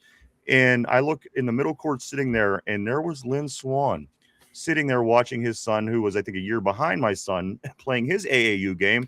So I kind of started to make my way over. I didn't want to be a pain in the ass because there's probably about 500 people in this whole building, and nobody was giving him a problem. Nobody was being a pain in the ass. Yeah. So I kind of worked my way over. But as he was talking to somebody, I decided not to bother him. I took his seat though. His ass warmth was still on the seat, Mike. I got to sit on Lynn Swann's ass warmth about, 10, 12, maybe 13 years ago. And you know what? It is a story that obviously I still even continue to tell till this day. Mike, Lynn Swann, number 13 on the list. Let's drop down to number 12.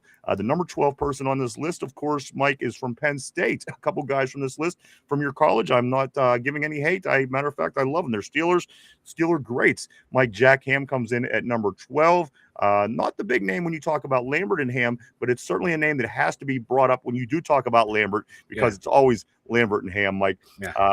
Jack Ham, number 12. And then, of course, number 11, we had his boy. We had his son right here on this very show in the past year, Mike Garrett Webster's daddy. I apologize for saying daddy. His father is dad. Mike, of course, Webster is being number 11, Mike Webster, Iron Mike. So Mike Webster at 11, Jack Ham at 12, Lynn Swann 13. What's your thoughts on those two? Yeah, Swann at 13 makes a whole lot of sense. Webby just outside the top 10. You can sway me either way right there. Like 11's a good spot for him. He was great. Jack Ham, I'm sorry, is not only underrated in Steeler Nation, I think he's underrated a lot in the NFL world. I know there are some people that say the top 2 outside linebackers all time are Lawrence Taylor and Jack Ham, for the way Jack Ham played the outside linebacker position before it became just an edge rusher position, was the complete outside linebacker. I think Jack Ham is a top 10 Steeler of all time, and I think there's a couple guys on this list that need to be knocked down, and Ham needs to be put in that spot. And I'm one of those guys. I think Jack Ham was more important than Lambert, and that's no disrespect to Lambert. I think it's just the lore of Lambert with the missing teeth and the hard hitting. I think he was the better overall player, but both great players. So at that point, you're comparing to apples. Yeah. All right, Mike, and finally, Lynn Swann, number 13. Lynn Swann, 13 on this list. Yeah, right there for Swanee. I think 13 is just about right. All right, let me make sure I get my board back. Perfect. Let me jump back on here, Mike. Let's go. We're going to take a look at number 8, 9, and 10. We're in the top 10, Mike. This is the CBS list of these sports ranked top 25 Steelers of all time. We are down to the top 10, going from 25 to 1. Mike, of course, moving in the opposite direction, coming backwards. Number 10 all time on the Pittsburgh Steelers is said to be Rod Woodson. Rod Woodson, of course, very, very big, huge part of my childhood with the Steelers in that defense that kept the Steelers very competitive every year. Didn't have the offensive pieces for quite some time at the end of the Chuck Noll era. But Mike, Rod Woodson, very, very involved, and again, very super. He comes in at number 10. Number 9, I know that this is Finch's favorite Pittsburgh Steeler of all time, and you know what? He could very easily be my favorite Steeler of all time too. Mike, I like this guy inside, I like this guy outside, and I like this guy when he's running over people. Number 9 on this list is Bussy, Jerome Bettis, number 9 in this top 25 list. And also number 8, Mike, some people might say this is the best Steeler ever. the play of the game. It's always going to be debatable. However, at the end of the day, Mike, you can't ever find much negative to say about Mr. Troy Polamalu coming in at 8 overall in the top 25. Mike, again, in the top 10 now, Polamalu 8, Bussy number 9, and Rod Woodson number 10. All three deserved on this list. All three Steeler legends, all three Hall of Famers. I think Bussy is too high. Don't get me wrong. I'm a huge Buss fan. He's arguably my favorite running back. Him and Bell were my two favorites watching. I think Bussy needs to be down by 12 where Ham was. I think Ham needs to be a lot higher on this list. Woodson, I might move him to number 8 and Troy down 1. It's just right there. It's just a little things right there. I think Rod is a top 2, top 3 corner. Shit, Troy can be our top 3, top 4 safety at his position too. Now we're just splitting hairs at this point, right? On this range. But I think Bussy should just be on the outside looking in the top 10. No disrespect to him. Like I said, he's one of my all-time favorites. I think Ham should be in the top 10. All right. Polamalu, Bussy, Woodson. Yeah. All right, let's get to the top 5, 6, and 7, Mike. We are really getting down to it now. We're talking about the best Steelers ever remaining on the list, according to CBS Sports, Mike. This here is number 5, 6, and 7. Number 7 on this list, I think that he leads all-time interceptions for the Pittsburgh Steelers, if I'm not mistaken. Mr. Mel Blount, a very, very big part of the great Steelers teams from the 70s. He comes in at number 7. Mike, of course, we were just talking about Dracula. Jack Lambert coming in at 6. And my favorite probably of all time. Now, this is just me personally, but watching his career play through and seeing what he did and putting the numbers up and again, finishing in the top 5, 6 all time with passing yards. And even like the year before he had the shoulder issues, the arm issues, the elbow, whatever it was to end out his career, he did lead the entire league in passing yards. So he wasn't not good when he got older. He was just as good until the injury started happening to him. Number 5, Big Ben. Mike, 5 through 7, Big Ben, Jack Lambert, Mel Blount. Dogs, all of them, the greats. I think Blount should be 5, Ben 6, Lambert a little further down, but you're splitting hairs at this point again. Exactly. It's so tough, but I think Mel Blount should be 5. It's because I think he's a top 3 corner of all time, but I see why Ben's top 5. You don't win those Super Bowls without him. Literally, it was the quarterback, the driving force. You need that position. Let me give you it's tough, man. Here's an opinion. I don't think it's opinion. I think it's fact. But this opinion is not going to be very popular for some people. and I apologize, but this is the way I truly feel.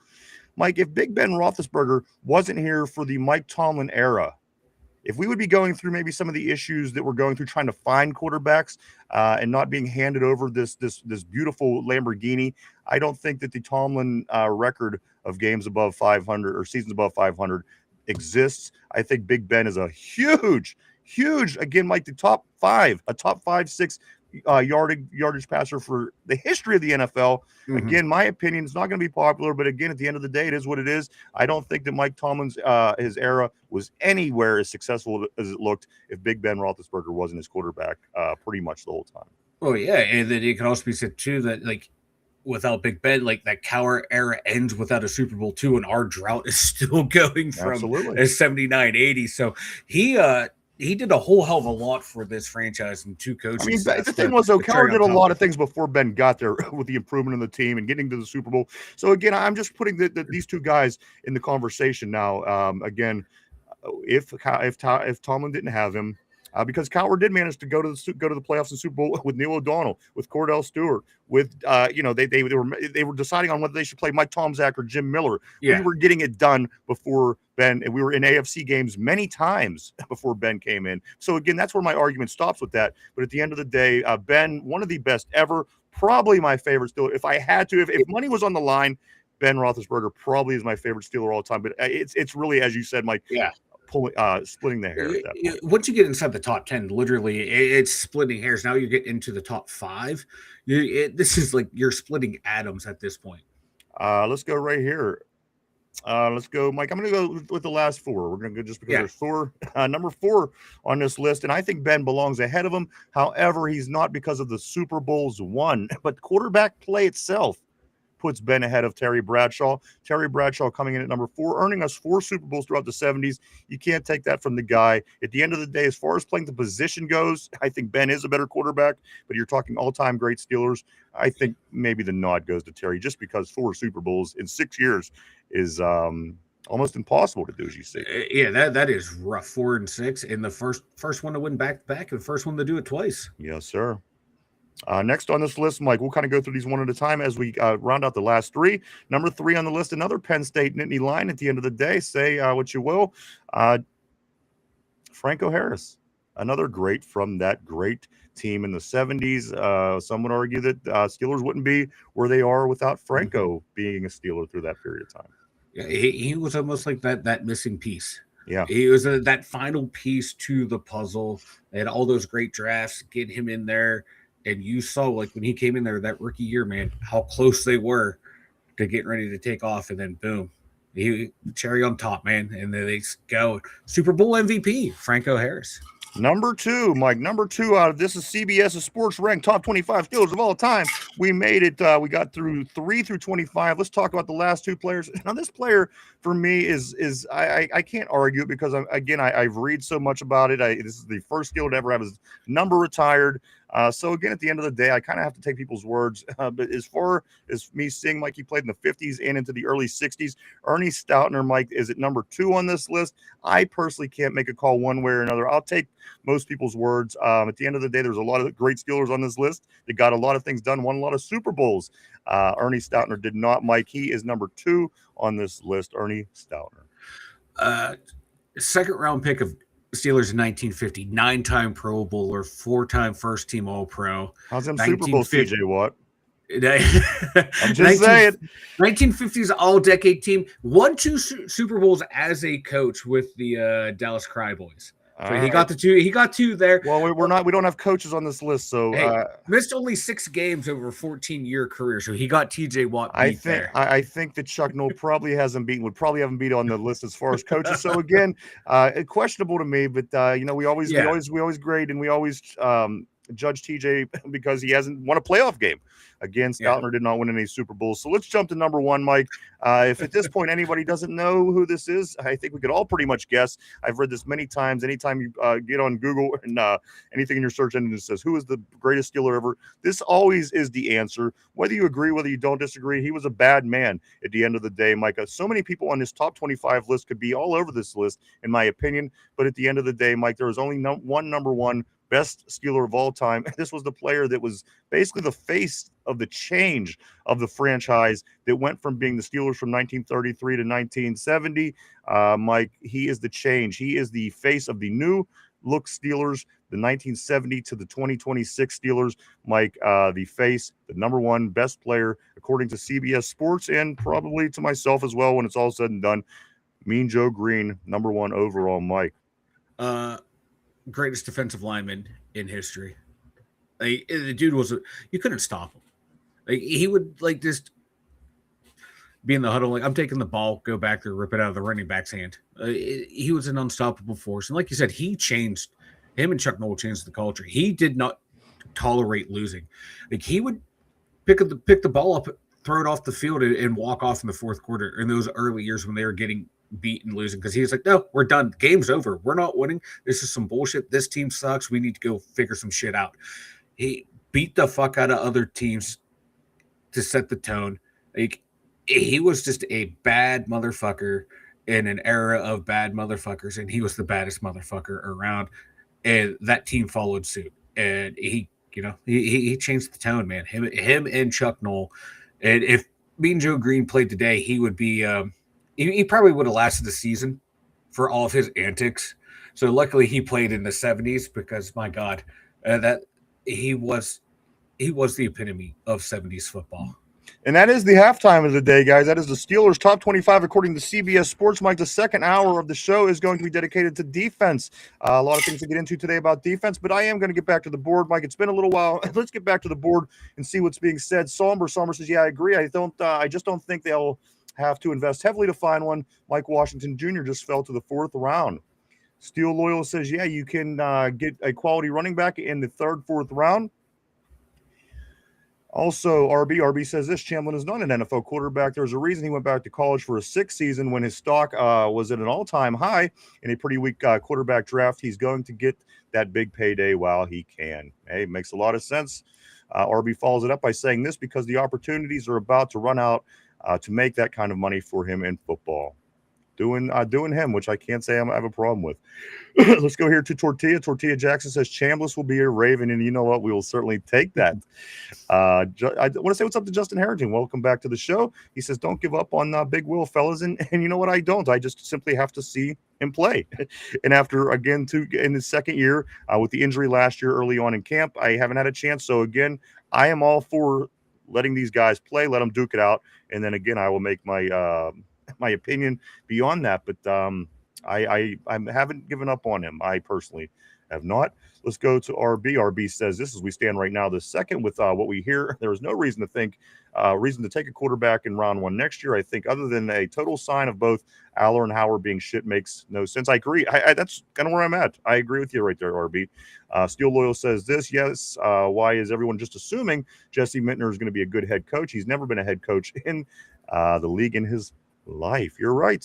And you know what? At the end of the day, we were calling for the younger, more innovative coach. But at the end of the day, Mike, this coach who sat out a season knows how to coach in the NFL. And he came in with a game plan and really set forth. So, again, these younger coaches, while they're putting it together, albeit, we don't know how it's going to turn out, but our coach kind of came in hitting the ground running. And it's been beneficial to our team. Yeah, I like it. Yeah, I got, guy with an experience running a team. Minter, he's been an assistant, but going to take over that organization with the expectations that they have. I'm surprised they didn't go looking for a guy who had a lot of head coaching experience to see if they can tip it over the edge. Let's go here to Somber. Somber says Chambliss saying Julian said Mateer all 6'1", no thank you. Steel Loyal says, Somber, don't let Tyrone see that. That's right, because of saying, of course, at Ohio State. Let's go here to RB. He says we cannot play this game that 90% of the league plays in perform not right now or get going with a young quarterback. We've seen it backfire how many times? The trend continues to show guys aren't given. Let's go to Somber. Somber says, I said it to him multiple times. LOL. Let's go here to RB. RB says enough time to properly develop. That's what I'm saying. If you continue to just keep drafting quarterbacks just to draft one, that's the Brown strategy. It's not really worked out well for them. I'm just saying. Let's go here to Somber. He knows how I feel about short QBs, as do I. Not a big fan after the Russell Wilson experiment, Mike. And again, Russell Wilson, obviously closer to the end of his career, but at the end of the day, he will go to the Hall of Fame. And, he's a Hall of Fame quarterback. But we've seen what somebody with that height, it's kind of been, it's a problem. It is a problem. It's like you have to be kind of like you said, like a Drew Brees and a Russell Wilson type quarterback. You have to be one of those two extremes, and those guys were outliers of outliers for their athletic ability at being short quarterbacks. Otherwise, you don't have success in the NFL. Steel Loyal says same. He agrees. Tortilla says Ty Simpson was the only small quarterback I wanted. RB says Somber. I agree. It's not actually just the height. It's an overall package of skill sets, though. I think Mateer can transition into a halfback, wide receiver, or safety. Let's go here to Steel Loyal. Jackson Dart was really the only shorter quarterback. I like Jackson. Dart I continue to follow him as well in New York, so hopefully he does well. Let's go to Somber. Mateer is a great runner. I could see it. Strong safety or running back, Somber suggests. RB says great vision, smooth movements, decent speed, not afraid of contact. I think he's a football player, just not a quarterback. And sometimes those guys, you find it eventually what they're good at doing, and perhaps that be the case. Somber agrees. He also says this: how tall is Dart? Like 6'2"? Yeah, he is. He says Steel Loyal. Mateer would be good at filling that Taysom Hill role on a team, which I think is a good role to have if you have the team for it. I don't think you should try to build your team like the Saints did with a Taysom Hill kind of player. If you have everything else set, bringing somebody like Taysom Hill could be very beneficial. I just think that they were ass backwards in New Orleans. I did. I thought he was. It was a good position. It just didn't fit because they needed so much more throughout that time period. Tortilla says, I believe so. RB, he says this. He says, saying that, saying and Chambliss will be good at some sort of sales or training. LOL. Tyrone is saying, of course, the quarterback from Ohio State is the beast. Just Learning says, I'm glad we didn't get Lemon. I am too, ultimately. I really am. Tortilla says, in Mike we trust. In Mike we trust. Somber says, love to hear that. Steel Loyal says, I had a good feeling about IMAX. Me too, man. I sure hoped. I sure hoped it wasn't going. Again, after Broderick Jones, it was a fresh of breath air once you're starting to hear all these positive things coming out of camp. I didn't. Again, we got to nail them tackle positions down. We got to. Let's go here to RB. It's nice to hear honestly, and while speaking honestly, a guy like Cook, who I'm sure would love to be the starter, but realistically had to be ecstatic to be a rostered player, seeing at where he started. Absolutely. And you know what? You could even say the same thing about our left starting guard moving forward, Mike. He kind of got thrown into the mix, and guess what? He's doing just fine. He came in the same draft with Frazier. We were looking for a center, and we ended up with a starting guard. So, three-fifths of your draft, three-fifths of your line in one draft ain't bad. Not bad. Let's get through some more here, Mike. We're going to try to get caught up, and then we're going to get a defense from the last hour of the show. Tyrone Max, starting right tackle, Dunker will battle with Hoffman. That's a name I keep forgetting, Mike, is Hoffman. Somber said this, I'm sure Cook is happy to be on the 53. I think at least he has a cemented backup role. He's proved he's worth 53, and I agree. Tortilla says, I'd love that, Tyrone. Course, that comment about the Dunker and the battle with Hoffman. Steel Loyal says, I heard Darnell Washington is taking wide receiver one steps. And I think that he should. And I think that he shouldn't again. Yeah. I think this certainly could play to Pat Freiermuth's advantage in the offense of the Steelers this year. Tortilla, he says this. He says, and Cook probably has some money in his pocket too, at least more than he made on the practice squad, which is roughly what, $5,000 a week. Is that what they're making? Yeah, like 5,000, 5,500 a week if they're on the practice squad. Yep. Yeah, let's go here to Ty. Ty's Tortilla. Yes, Ty, I'm sorry. I think Cook can be a great backup swing tackle. I agree with you, sir. Tortilla says this, Muth in the slot next to DK Pittman, Darnell on the line. Got to see that bully lineup, and I cannot wait just to, even to see Pittman out there in his Steeler garb getting ready to play. It's going to be a real fun year this year, guys. I truly believe that. Tyrone says Fax, Tortilla, or Darnell in the slot. Woo! Let's see some undersized slot nickel corners pick up Darnell and make tackles and actually stop him once he makes the catch. It will be a lot of fun, I think. Steel Loyal says this about Marquise Pouncey. He said he kicked Myles Garrett in the head. Pouncey's the GOAT, Somber says. That's unfair. Tortilla says to Tyrone. Steel Loyal, that's low. Somber, interesting. Let's go here. Tortilla says Pittsburgh IHOPs, all you can eat pancakes. Let's go Steeler. A lot of people were commenting, of course, on the 25. So I'm going to kind of go through this because it was relevant at the time. Just a few if I see. I will grab Just Learning says AB's top 5. AB's top 5 on that list. I do want to say what's up to Aaron Williams. Great seeing you on the board, Aaron. As always, welcome back. He says, I feel that we should see what we have with the quarterbacks already in the house before searching for another one. I couldn't agree more with you, Aaron. I do think that will be the case. Tortilla says this, you got to flip TJ and AB, and I'm fine with everything else. Steel Loyal says he didn't even think TJ was going to make the list. I'm going to talk about him as soon as we do wrap up these messages. Tortilla says people don't compare Hines Ward to Megatron. People compare AB to Megatron, and Megatron was freaking amazing. He sure was. He sure was. If he was on a good team, man, he could have really, really been a special name. And he was a special name. But had he not been on Detroit, perhaps it could have been better. Tortilla says Claypool has 7 weeks. Claypool had 7 weeks. He was compared to Megatron. AB's whole career was that. Tortilla says best 7 years of any wide receivers ever had to be at the top of the list.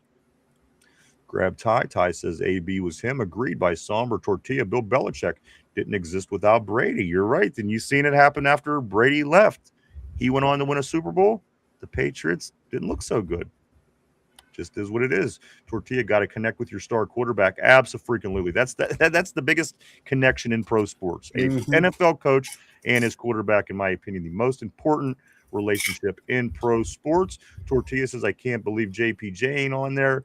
Mark Malone, he says, I can't believe I'm not on the top 25. You know what? But the mustache itself actually made number 26. I'm not the player, but the mustache. I agree with Mark Malone.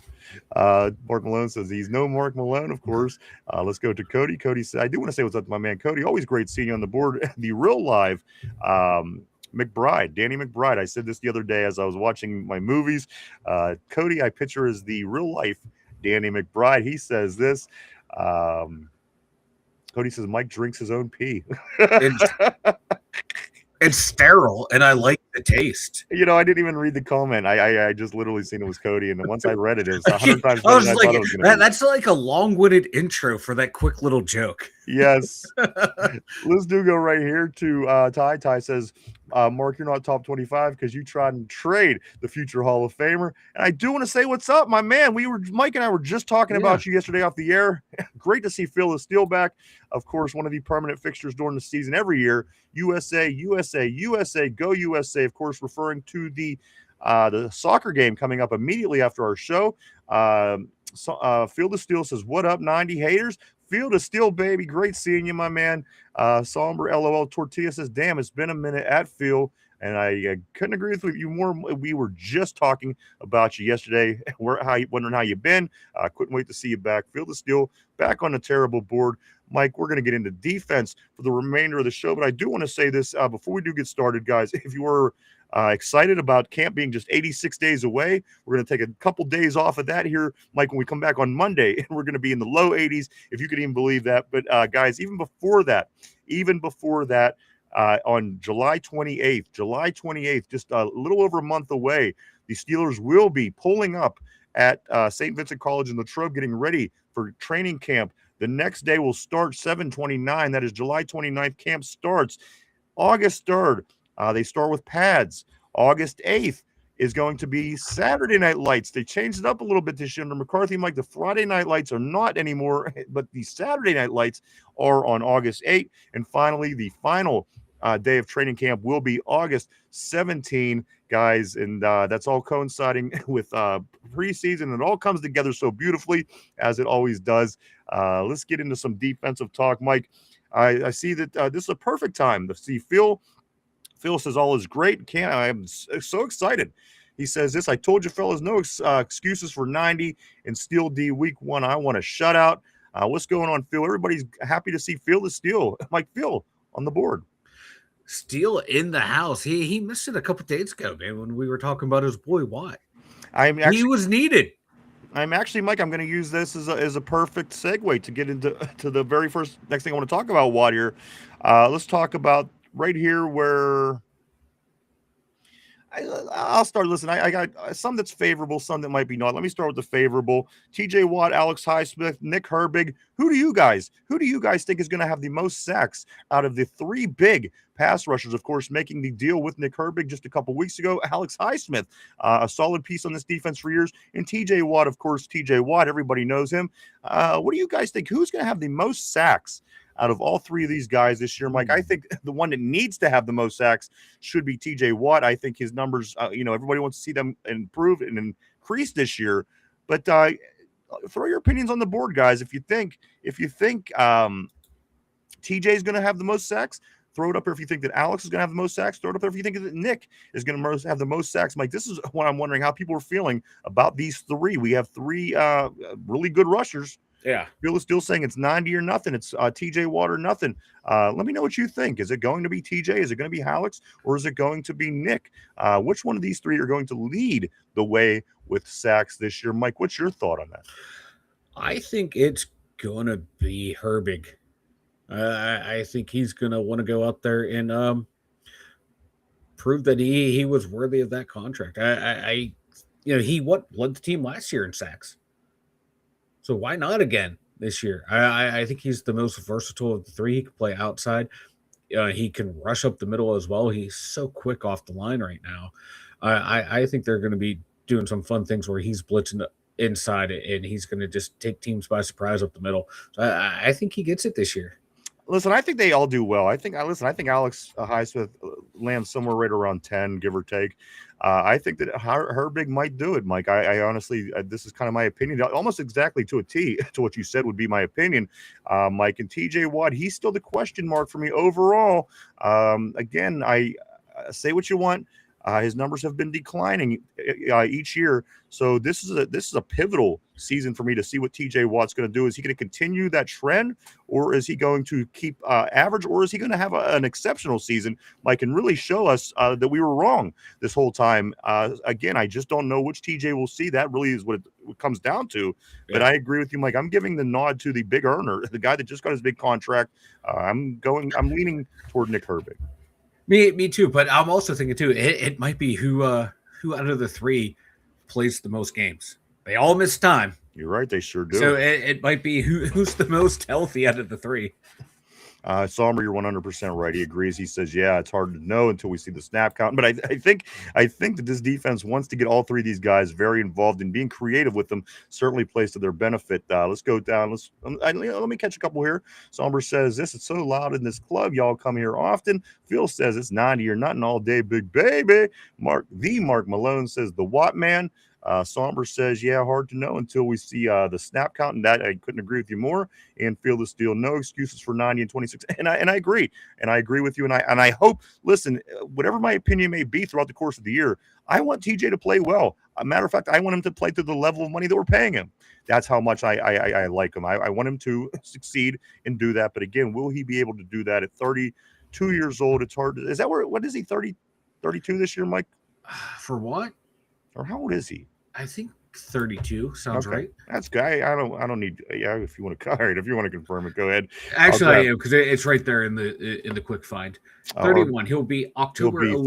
32. Yeah, he'll be 32. So exactly what we were saying. Let's go to RB. Yeah. RB said the issue is doing well for Watt is unacceptable for his price tag. He needs to do way more than well. I do agree with that 100%. I agree with that 100%. He has to do better than what he has been doing. Otherwise, why are we paying him that money? Let's go on also, Mike, right here. Parsons, Garrett, Henderson, Crosby, they showed that these guys are moved. TJ Watt, to some people here, is unmovable. He's a one-helmet guy. And these other teams, did they make the wise move by taking these big names and get in while the getting is good? In other words, did the Browns trade away Myles Garrett because they took this as a good opportunity? The guy won the Defensive Player of the Year. He's at his highest value that we're probably going to get in the rest of his career. That move was made. Also, Mike, who else did I say? Parsons. Come on, here's another one. So again, Mike, these type of players, Hendrickson, even and then Max Crosby, until the mishap with Baltimore, he was on the move as well. Mike, are we the only team that's standing in the mud here? Should we, in fact, again, put the opinions of the guy aside? If you think he's good, if you don't, listen, we all know what TJ Watt is at this point. Are we missing an opportunity to move him, Mike, and possibly have the money to grab some of these other guys that were saying, oh, we can't afford to pay Baker Mayfield. Oh, we can't afford to pay this guy. Mike, are we missing an opportunity by standing in the mud while all these other players at the same position are moving around the league while they're able to get in while the getting's good? Are we just going to let this play out until TJ doesn't have the value, or are we going to keep him around to be a one-helmet guy? Mike, again, at the end of the day, Parsons, Garrett, Hendrickson, and even Crosby all made this transition, Mike. TJ Watt, where does he fit in there? Because, again, this is the group of names that he is included in. This is his generation of players. Yeah. We missed the boat, and this is what you do. You keep people around if they've won you championships. They don't. You're an expendable piece of the puzzle. Hell, even guys who win you championships could potentially be expendable pieces of the puzzle, especially when their play starts to deteriorate and they're going to want more money and their end of their career. Third contract should be rare. Extremely rare. And all those guys were moved for first round picks, and we're certainly not. I wouldn't we could have used some first round picks. Watt coming into last year easily could have fetched you a first and some other draft capital as well. that we could have done some more moves with, or have them in for this coming draft as well. So we missed the boat. You have to move on from guys like that. You got to get it when the getting's good. Is that not? Yeah, exactly. And like edge rushers, typically once they hit 30, early 30s, their play starts to decline. And Watts was already starting to decline at that point. You should have moved on from him. Like I hate harping on him, but we haven't won a playoff game since he's been here. I know. Is it his fault? No, but was he a key part of those losses? Yes. And when the production's not there in crunch time, you got to move on from guys. Mike Webster retired at Kansas City. Well, hold that thought because we're going to get to that. I see people were already saying that, and I was kind of reserving that until you got you know down what there. I mean? Though, like, yes. It's very rare. Like guys can stay in one spot their entire career. It's awesome when you can. It's a good story, but I'm more worried about success than a good story. A good story is holding up the Lombardi at the end of the year, holding up the Stanley Cup at the end of the year. Those are the ultimate goals in sports, not like, oh, he stayed here his entire career, so my childhood is safe. Yay. No, I want to fucking win. And if I have to make a hard decision to move on from a legend, you do it. All right, let's move around this defense a little bit, Mike. I'm going to talk something from the defensive line. I have something from the secondary, and I have something else from the safety group. Mike, I'm going to start with the safeties and move inward.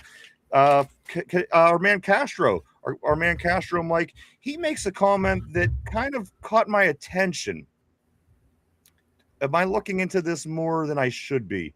Sebastian Castro makes the comment, Mike, that Patrick Graham is a player's coach, which I don't think is a bad thing. But going through what the Steelers just went through, Mike, does this concern you at all? Does this have any? Does this hold any water? Should it? And am I looking too far into Sebastian Castro referring to Patrick Graham as a player's coach? No. No. I think it takes on a bad moniker. Player's coach, kind of like game manager. It's like some people, like a player's coach, to be like, hey, I want to get to know my players, know how their ins and outs of how they think, and get to know them as individuals, because I have to treat everyone as an individual. I can't treat them as all the same. And you get to know them. You know how to communicate with generally them better. Everybody. I mean, that's generally every coach. And a lot of coaches are they scream, yell, and I'm going to pigeonhole you into this role. When you're in high school, but I mean, professionals. But like a player's coach, like he wants to get to know him, gets to build that personal relationship with him, so you can get the best out of him. I have no problem with players coach. I hope you're right. That's all I want to say, because I have no opinion. I don't know, which is why I asked the question. I hope you're right. Yeah. That's all I'm going to say, because again, a lot of people had an issue with the players coach in the past. I'm ready for professionalism. I'm ready for business. I'm ready to get back to February. But again, I hope you're right. Let me move on, Mike. A name that a lot of people forgot about over this offseason, rightfully so. I don't know. Is this name going to surface back at any point, Mike? Because a lot of things happened on defense. A lot of things happened in the secondary. Brandon Echols. He's still a part of this team, believe it or not, Mike. Brandon Echols, who made plays during the course of the season, also had some issues where we weren't so happy with him through the course of the season. Brandon Echols, does he surface this year, or does he even make this team this year? I think he makes the team. Oh, God. Yeah, I think he makes it, because you're going to have Dean Porter, Asante Samuel, Everett, and him. And it all depends on how they want to classify, Jalen Ramsey. They put him in the corner or put him at safety in their designation. I think he makes the team, and I think Echols makes the team. And the guy that we talked about just a few minutes ago, Castro, I think Castro doesn't make the team. Like, I don't get the love affair of this bum out of Iowa that wasn't even drafted. I don't get the fan base's love affair with this guy. So, yeah, I think Echols makes the team over someone like Castro, and they classify Ramsey as a safety. I'm going to say this. I didn't even realize people realized that Castro is still even on this team. I hear very little about him, as a matter of fact, Mike. But again, as I'm seeing that Somber, I just want to jump up. Somber says, that sounds to me like people were looking for something to dislike. However, it was from the player's mouth. So again, if it was from the, somebody you see on Facebook or somebody you see on social media, then I could agree with you. But again, so is Sebastian Castro trying to throw Patrick Graham under the bus. I don't think so. It's just the wording just concerns me, because again, the last coach who went stale was a player's coach. So again, I hope you're right. I hope you're right. I hope you're right because I don't know. So I hope that you're right. Let's move on. You know what? Let me grab some messages, Mike, and then we're going to hit our last defensive topic for the day as we were rounding third here on the show. Unfortunately, let's get back right here to. Let's see. Okay, I'm going to go right here. Phil Steele says no Chief Hunglo. Of course, TJ Watt got his Steelers forever check. He's retiring a Steeler. Mark Malone says that Porter name looks good on a Miami jersey. Phil Steele says, brother, don't put a season only on 90. There are other players. No, you're right, but his numbers are declining every year. That's a concern for the money he's being paid. Let's go to Tyrone. Mark, no, it doesn't. It looks good in Pittsburgh. I agree. It looks good in Pittsburgh. Tortilla says, so does the Malone name. Absolutely. Let's go here to Mark. Mark says we can only get a first. We can get a first for JPJ right now. Field of Steel. Yeah, but then we'll need a cornerback one, and that's pretty difficult to find as well. So that's Field of Steel says didn't win a Super Bowl with 95. Tyrone says, okay, that first is not better than JPJ, though. Laughed my ass off. Mark says could be the next face of the franchise. At Tyrone, I thought Greg Lloyd would get it. Well, he was close. If it wasn't for Neil O'Donnell, we could have very well had championships for both 95 and 26. Somri's not concerned about Castro's comments. Tortilla says you can get a good pick for a lot of our players. Do we want picks and hope for the future? Try to win here. It's sometime. You're right. At some point, we do have to, get it done. Let's get something done. The future. I'm tired of hearing about the future. Let's make the future now. Tortilla says Browns hope for the future. We in the present. This is with the Browns. Somber says that sounds okay. We did get that. Let's go here to Tortilla. Miami is rebuilding. They ain't giving up the first. Ramsey at safety, Field of Steel. Christophus, what's up? Always great seeing Christophus on the board. Christophus says, hey, fellas, hanging out at Sharky's at Bayside, downtown Miami, knocking out some shrimp cocktail and waiting on giant garlic butter lobster tail with mashed potatoes and steamed broccoli. Well, you just killed everybody here. I'm about to start gnawing on this microphone in a second. That's awesome. Now. Awesome to hear, my man, Chris, all the way down in South Florida. Sounds like good days, man. Have a great one, sir. Let's go to Mark Malone. He says you can always trust Castro. such a trusting name. Tortilla, I thought I was drunk. And Kevin, what's up, dude? Great seeing Kevin back on the board. He says, what's going on, fellas? Kevin, what up, great brother? to see you, dude. Always great seeing Kevin.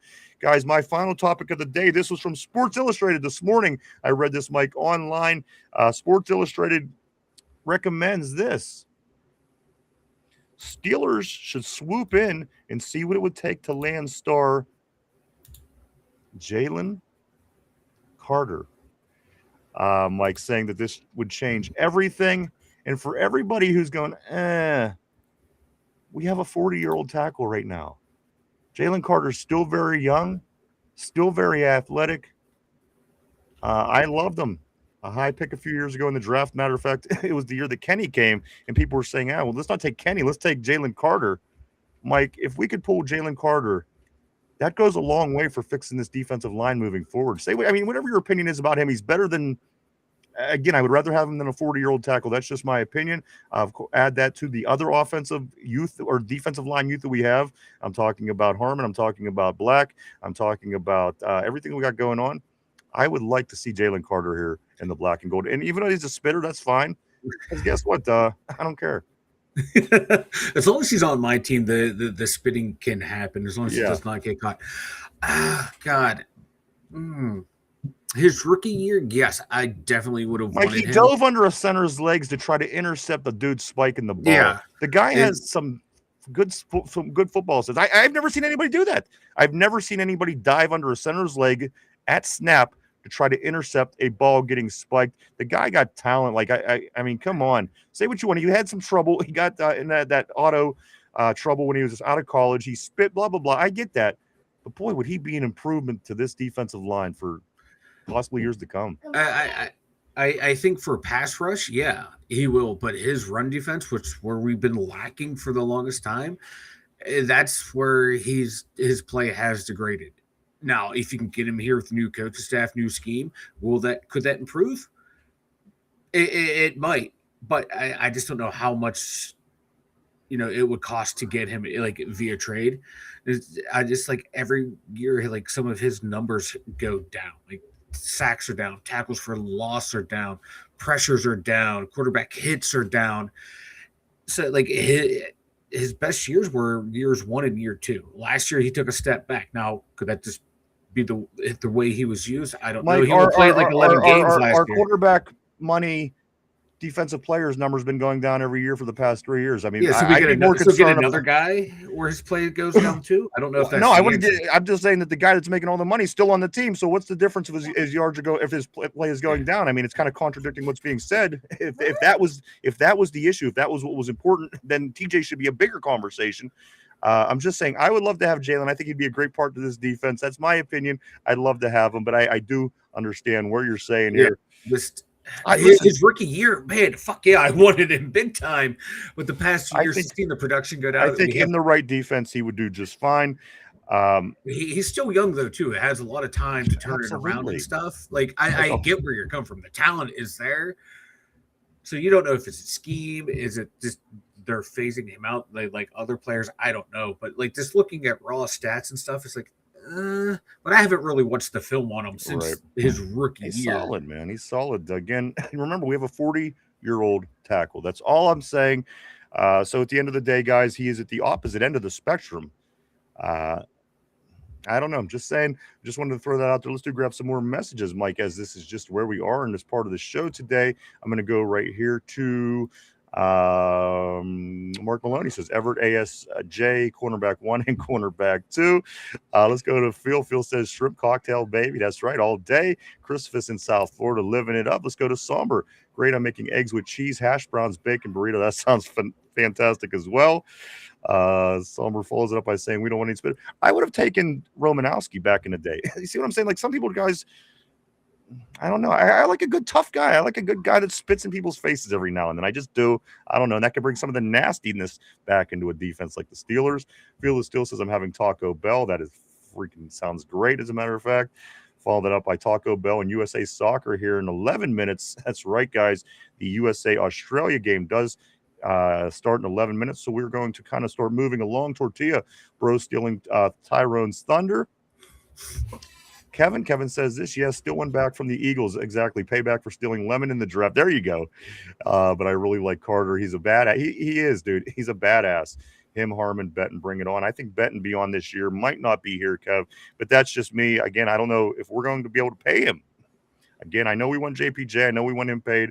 At the end of the day, it almost seems logical to not see Benton get his contract extension. And again, at the end of the day, Mike, he's no Nick Herbig. He's no JPJ. Yeah. And so, I got to consider that when I think about Benton. Somber says, ask Jalen Ramsey if he wants a spitter on his defense.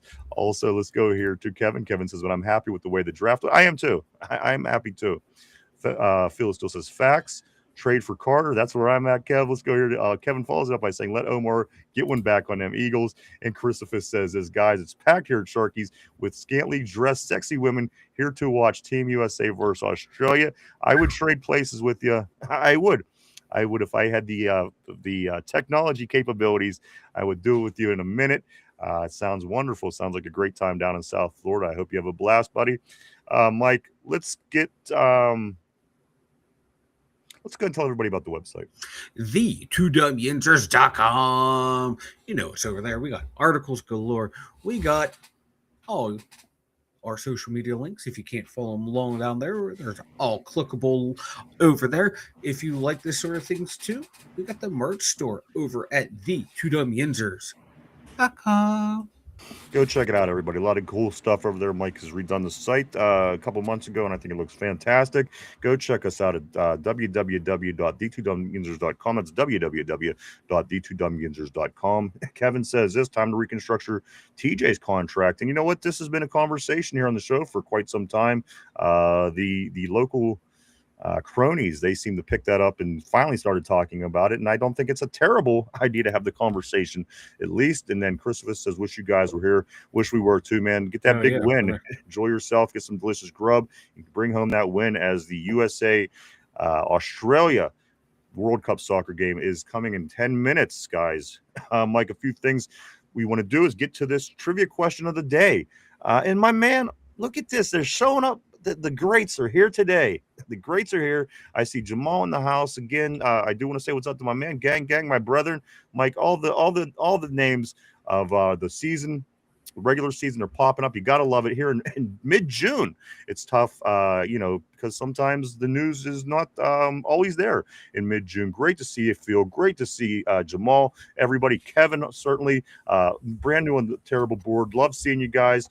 Phil still says in the home of the brave. Go USA. That's right. Bring it home, red, white, and blue. We love you too, Kevin. Ain't no two ways about it. And Phil still cheers to Dum Yinzers, my man. Let's get to this question of the day, Mike. This is going to be a question about Kenny Pickett. Kenny Pickett is going to be involved with the question of the day. Here we go. Put on your thinking caps, everybody at home. Put on your thinking caps, everybody on the board, and Michael as well. Here goes the question of the day.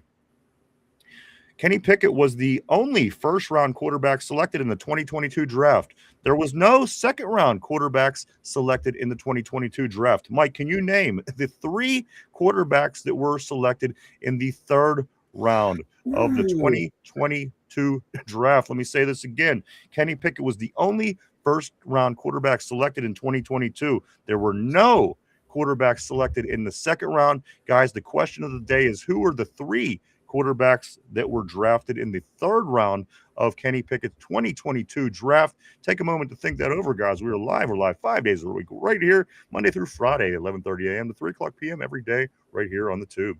Let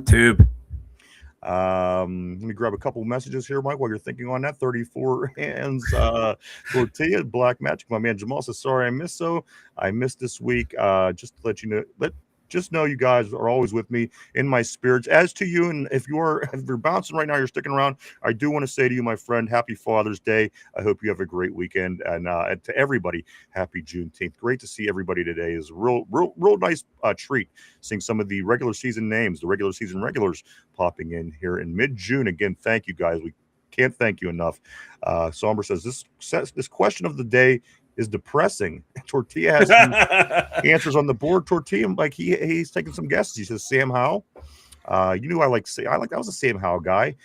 Desmond Ridder and Malik Willis is what Tortilla is saying. Mike, what is your thought process on the question of the day? Let me read it one more time. Kenny Pickett was the only first round quarterback selected in 2022. There were no quarterbacks selected in the second round, and Mike, the third round had 3 of them. Can you name them? A few guesses on the board, Mike. What's your thought process? Yeah, definitely Malik Willis because he was second off the board. I'm going to go with Hal as well.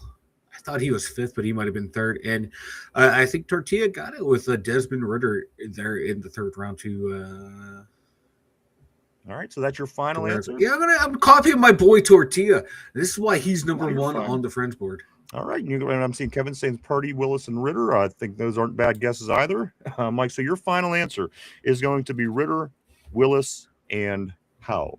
Yes. Okay, so let me get you locked in there. We'll give it another moment or two just in case anybody else wants to throw guesses up. Maybe you may know the answer to the question. Again, who are the 3 quarterbacks that were selected in the third round of 2022 Kenny Pickett's draft, aka Kenny Pickett's draft, as he was the only quarterback taken in the first 2 rounds. 3 of them were taken in the third round. I'm looking for who they are. Mike is saying Malik Willis. Mike is saying Ridder, and he's saying Howell. Also, I'm seeing a few different answers here on the board as well. Purdy is on there. Kevin's saying just another moment. We will give out the answer. Let's see what else we got going on. 86 days, Mike, if you can believe that. We're kicking it off. And you know what? A month before that, basically, we're in the preseason game. So it is not going to be long till we're watching Steeler football, man. It's right around the corner, brother. I cannot wait. I can't either. All right, let's get to this answer, guys. As I know everybody is, a lot of people are getting ready for the soccer game, so we won't keep it too much longer. Let's go right here. Question of the day. Kenny Pickett was the only first-round quarterback selected in 2022. No second-round quarterbacks.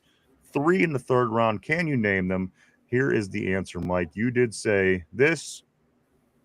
Kevin changed. Kevin said Howell, Willis, and Ridder. Mike also says the same thing as well. Guys, here is the answer. The second quarterback taken in the 2022 draft was, in fact, Desmond Ridder. He was the second quarterback taken in the draft. The third quarterback taken in the draft, also in the third round, was Malik Willis. Malik Willis. And guys, the one that I think everybody had the most problem with was the third quarterback in the third round, the fourth quarterback taken over, Mark Corral. Corral, Mike, Corral, Wow. was the third quarterback taken in the third round, fourth quarterback taken overall. Sam Howell was fifth round. You did nail that as you were trying to put it together. Zappy, the only quarterback in the fourth round, of course, Bailey Zappy. The only quarterback taken in the fifth round was Howell. Number 7, the seventh round, Mike, you have three quarterbacks, Chris Oladokun, Skylar Thompson, who was here with us last time this year, and, of course, Mr. Irrelevant, Brock Purdy. We could have had Brock Purdy. That rounds out the class of 2022 quarterbacks: Kenny Pickett, Ridder, Willis, Corral, Bailey Zappy, Howell, Oladokun, Skylar Thompson, and Purdy. There you go. Oh, man. Torte is saying, I forgot about the old Golden Corral. But great job, guys. I mean, seriously, I could see how many people would have looked over Corral, maybe thrown in Howell or I forgot he was in that draft. Zappy might have more starts than Pickett. And he may. Kevin says, yeah, fuck Tomlin. Picks Pickett, not Purdy. And again, I'm not really sure I'm even all that sold on Purdy at the end of the day. I think we're going to start seeing once that team the team around him. Continue to follow Purdy. That's all I'm going to say. Just continue to follow his career. He had a pretty damn good team around him. Guys, I do want to say a few things as we do get ready to head off, Mike. We do have the USA-Australia game starting here in a couple minutes for the World Cup. Also here in Pittsburgh, we have the Pirates starting a new series tonight at Colorado against the Rockies for a 3-game set. Game 1 tonight is at 8:40. Both of our soccer teams from here in Pittsburgh. I know everybody's excited about Team USA, but both of our soccer teams, the guys and the gals, both at it this weekend. Mike, the Hounds travel to Hartford to play the Hartford Athletic. That's a 7 o'clock game tomorrow. And the Riveters, they go to Cleveland to play the Cleveland Forces up for a 6 o'clock start on Sunday. Mike, so we do have a bunch of stuff going on here for our pro and our low pro teams here in the Berg over the weekend. And in the Passion, they are off till next week, Mike, as they do have a bye heading into their playoffs in women's full contact football. Let me grab Kev here real quick. He says, what time is the show live? Right now in the off season, it's about a 12:30 start. About 12:30 to 3. Once we get back in the regular season, it'll extend back to 11:30 on that start time. So 12:30 is a safe, give or take a minute or two, is a good time to say to you. Also, Mike, I do want to say these few things as well. So much is going on. It's summertime. The first day of summer officially is Sunday. Yes. It's the longest day of the year. So you know what long days make in the summer? That makes me want to drink. It makes me a little thirsty, to be honest with you. And if you're thirsty as well, do swing by and grab 12 and 6 packs at Giant Eagle of Duquesne Pilsner, Mike, and wherever cases are sold. The people at Duquesne Pilsner are great to us. They help us out with a lot, and we do a lot for one another. So we're just asking to support them. Maybe you don't like to drink a lot. That's okay. Swing over to their social media posts, hit the follow button, hit the like. It'll certainly help them out, guys, and they would certainly appreciate it. We do have Duquesne Pilsner here at the studio on tap, Mike, for every event that comes along, made right here in Pittsburgh. It says on the can, grab a Duke. Grab a Duke. Also, if you are going to be looking for their social media, check us out as well. We are all over the internet, Mike. You can find us at Facebook, X, formerly known as Twitter, Instagram, Threads, even TikTok.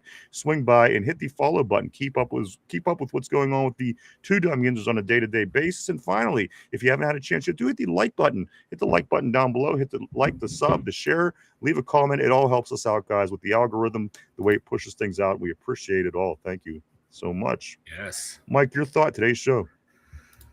Another banger in the books. Yeah, Patty Fry. Like I said, I think he's going to round back into that rookie form. We're going to see that production again go up. Now with this offense, yeah, he might be quote unquote fall back to receiver 2 or tight end 2, but I think he's have some really good production. And the Steelers top 25 list.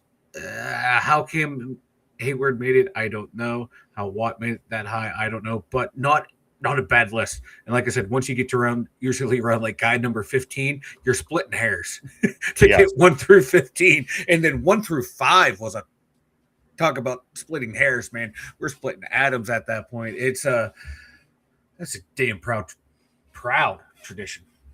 You too, Kevin. You too, Somber. You guys all have a great weekend. It is Father's Day. It's the first day of summer. It's Juneteenth. Everybody have a safe day. Mike, we'll be back first thing Monday to get into all this and so much more. However, I do have to reveal real quick because I didn't reveal them yet today, Mike, the standings on you and Derpy for right here. Mike, you and Derpy are both competing against one another for Gay Pride Month is where we're at. And I just have to release the results as of right now. Mike, run, Somber, run. run, Somber, run. And Mike, this is just going to wrap up the weekend. It just kind of gives you an idea of how close it is. As Mike and Derpy are both on a gay dating website, Vanilla Thunder and Derpy. I'm going to give you the results here real quick, guys. Mike, as of right now, this is no lie. I can't even make this up. Mike, you and Derpy both have 114 views. I swear to you, both of you got exactly 20 yesterday to go from 94 to 114. And finally, Mike, he still has a slight lead. He has 38 views. Likes. I'm sorry. He has 38 likes. You have 36 likes. So again, we still have about 10 days to see how this plays out. We'll keep you posted as Gay Pride Month does wrap up, Mike, in another week and a half. So you are, again, neck and neck with Derpy in this competition. I wish you all the luck, and I know that you want to win. I want to win big time. But it's gonna come down to the wire. It's gonna come down to the wire. The competitive streak in me wants to win. I'm kind of bummed. I know you were. That's what makes this even more interesting. I don't know if you're more bummed because you're competitive or you want more gay guys liking you. I'm not saying that you're gay. If they're not saying there's anything wrong with that either. There's nothing wrong with that. But I want to win. I thought I was a gay icon, and it turns out I am not a gay icon. Speaking of icon, what the hell was that?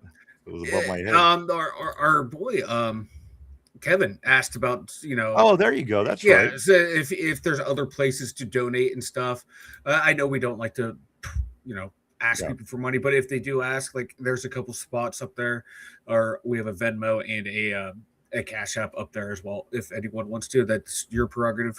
We don't go chasing money, but yeah, he was asking for him, so I figured I'd just toss him up there real quick for him. Kevin says, dude, best show, period. Love you guys. Have a great day. We feel the same about you, sir. Kevin says, happy Father's Day, fellas. Thank you, my man. Also, damn, Mike Gay Pride. Not that there's anything wrong with that. Not that there's anything wrong with that. Let's go right here. Let's moved on me. Fucking a brother, damn, Mike. Good for you, Mike. Nice. Where's the cat? You know what? Here's the Cash App. It's coming up again since, hey, man, you're rooting for me to win the Gay Pride Month. There you go. I'll make it real big. Tortiz says if Derpy wins, you got to let him run the show for a day. All right. There's definitely different things we can look at. I definitely want somebody getting, as Seth Rogen was saying in the movie, this is the end. Maybe the loser gets titty fucked. The other one wins. Maybe is the host for the day. Who knows? Who knows what we're going to do here? But we'll figure that all out here, guys, in the next week and a half, as we do have Gay Pride Month happening, guys. Also Juneteenth. I do want to say happy Juneteenth to everybody who is in here in the United States of America, baby. We all free. Let's do our thing and enjoy this life. It's the only one we got. Happy Juneteenth to everybody. Also, I do want to say first day of summer this weekend as well. Everybody enjoy themselves. It is the longest day of the year. And finally, happy Father's Day. Happy Father's Day to all the dads in here. Yes. Always celebrating that. So, guys, Mike, I do also want to say thank you, everybody, for coming and hanging out and checking us out today. We certainly appreciate each and every one of you. We truly, honestly do. We wouldn't do it without you. Thank you so much. I want to say thank you to everybody on the board. You guys always keep things interesting, and you are the lifeblood of this show. Guys, we couldn't do it without you. Thank you with everything that we have. And also, I want to say thank you to everybody that's at home. Maybe you're in the car, maybe you're at the gym, watching, listening, whatever the case may be. Guys, we thank you too. Michael, I think that's going to be it. Okay, so Kevin is saying, Mike, you don't see the Cash App again. I don't know if you're catching that at the bottom of the comments. So Mike and Kevin's going to do that for a minute as I continue what I'm saying. 86 days, guys, till we kick the football off against the Atlanta Falcons to start the season. Also, just a couple updates here.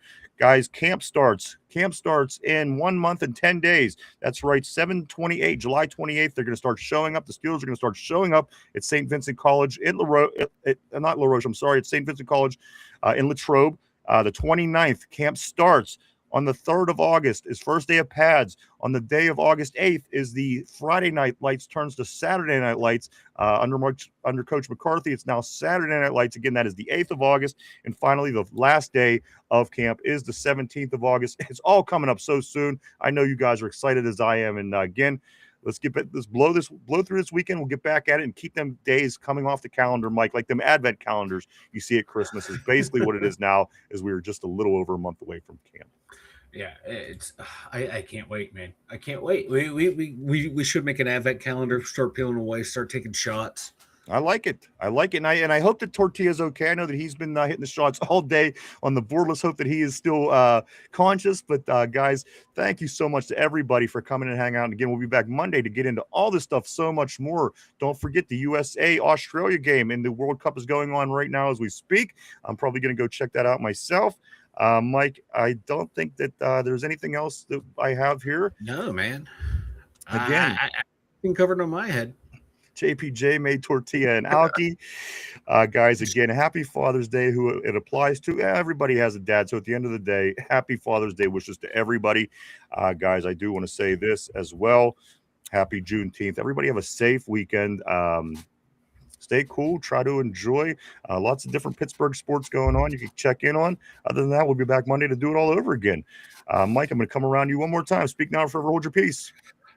Have a great weekend. Happy Juneteenth to those who celebrate. Happy Father's Day. Let's go, Team USA. Let's get the second round secured. Boys, let's go. Yes, happy Father's Day, everybody. To those that have kids and those who have fathers and maybe dad isn't here anymore, everybody, guys, happy Father's Day to you. Again, stay safe, keep cool, enjoy the weekend. Go Team USA today. We'll be back on Monday. We can't wait to see everybody then for the two Dum Yinzers, for Chop, for RB, for Derpy, for Finch, Mike, myself, the two Dum Yinzers show, guys. Have a great weekend. Stay safe. Enjoy your time. We'll see you soon. I do want to say peace and love, peace and love, peace and love. Have a great weekend, everybody. We'll see you on Monday. Bye-bye.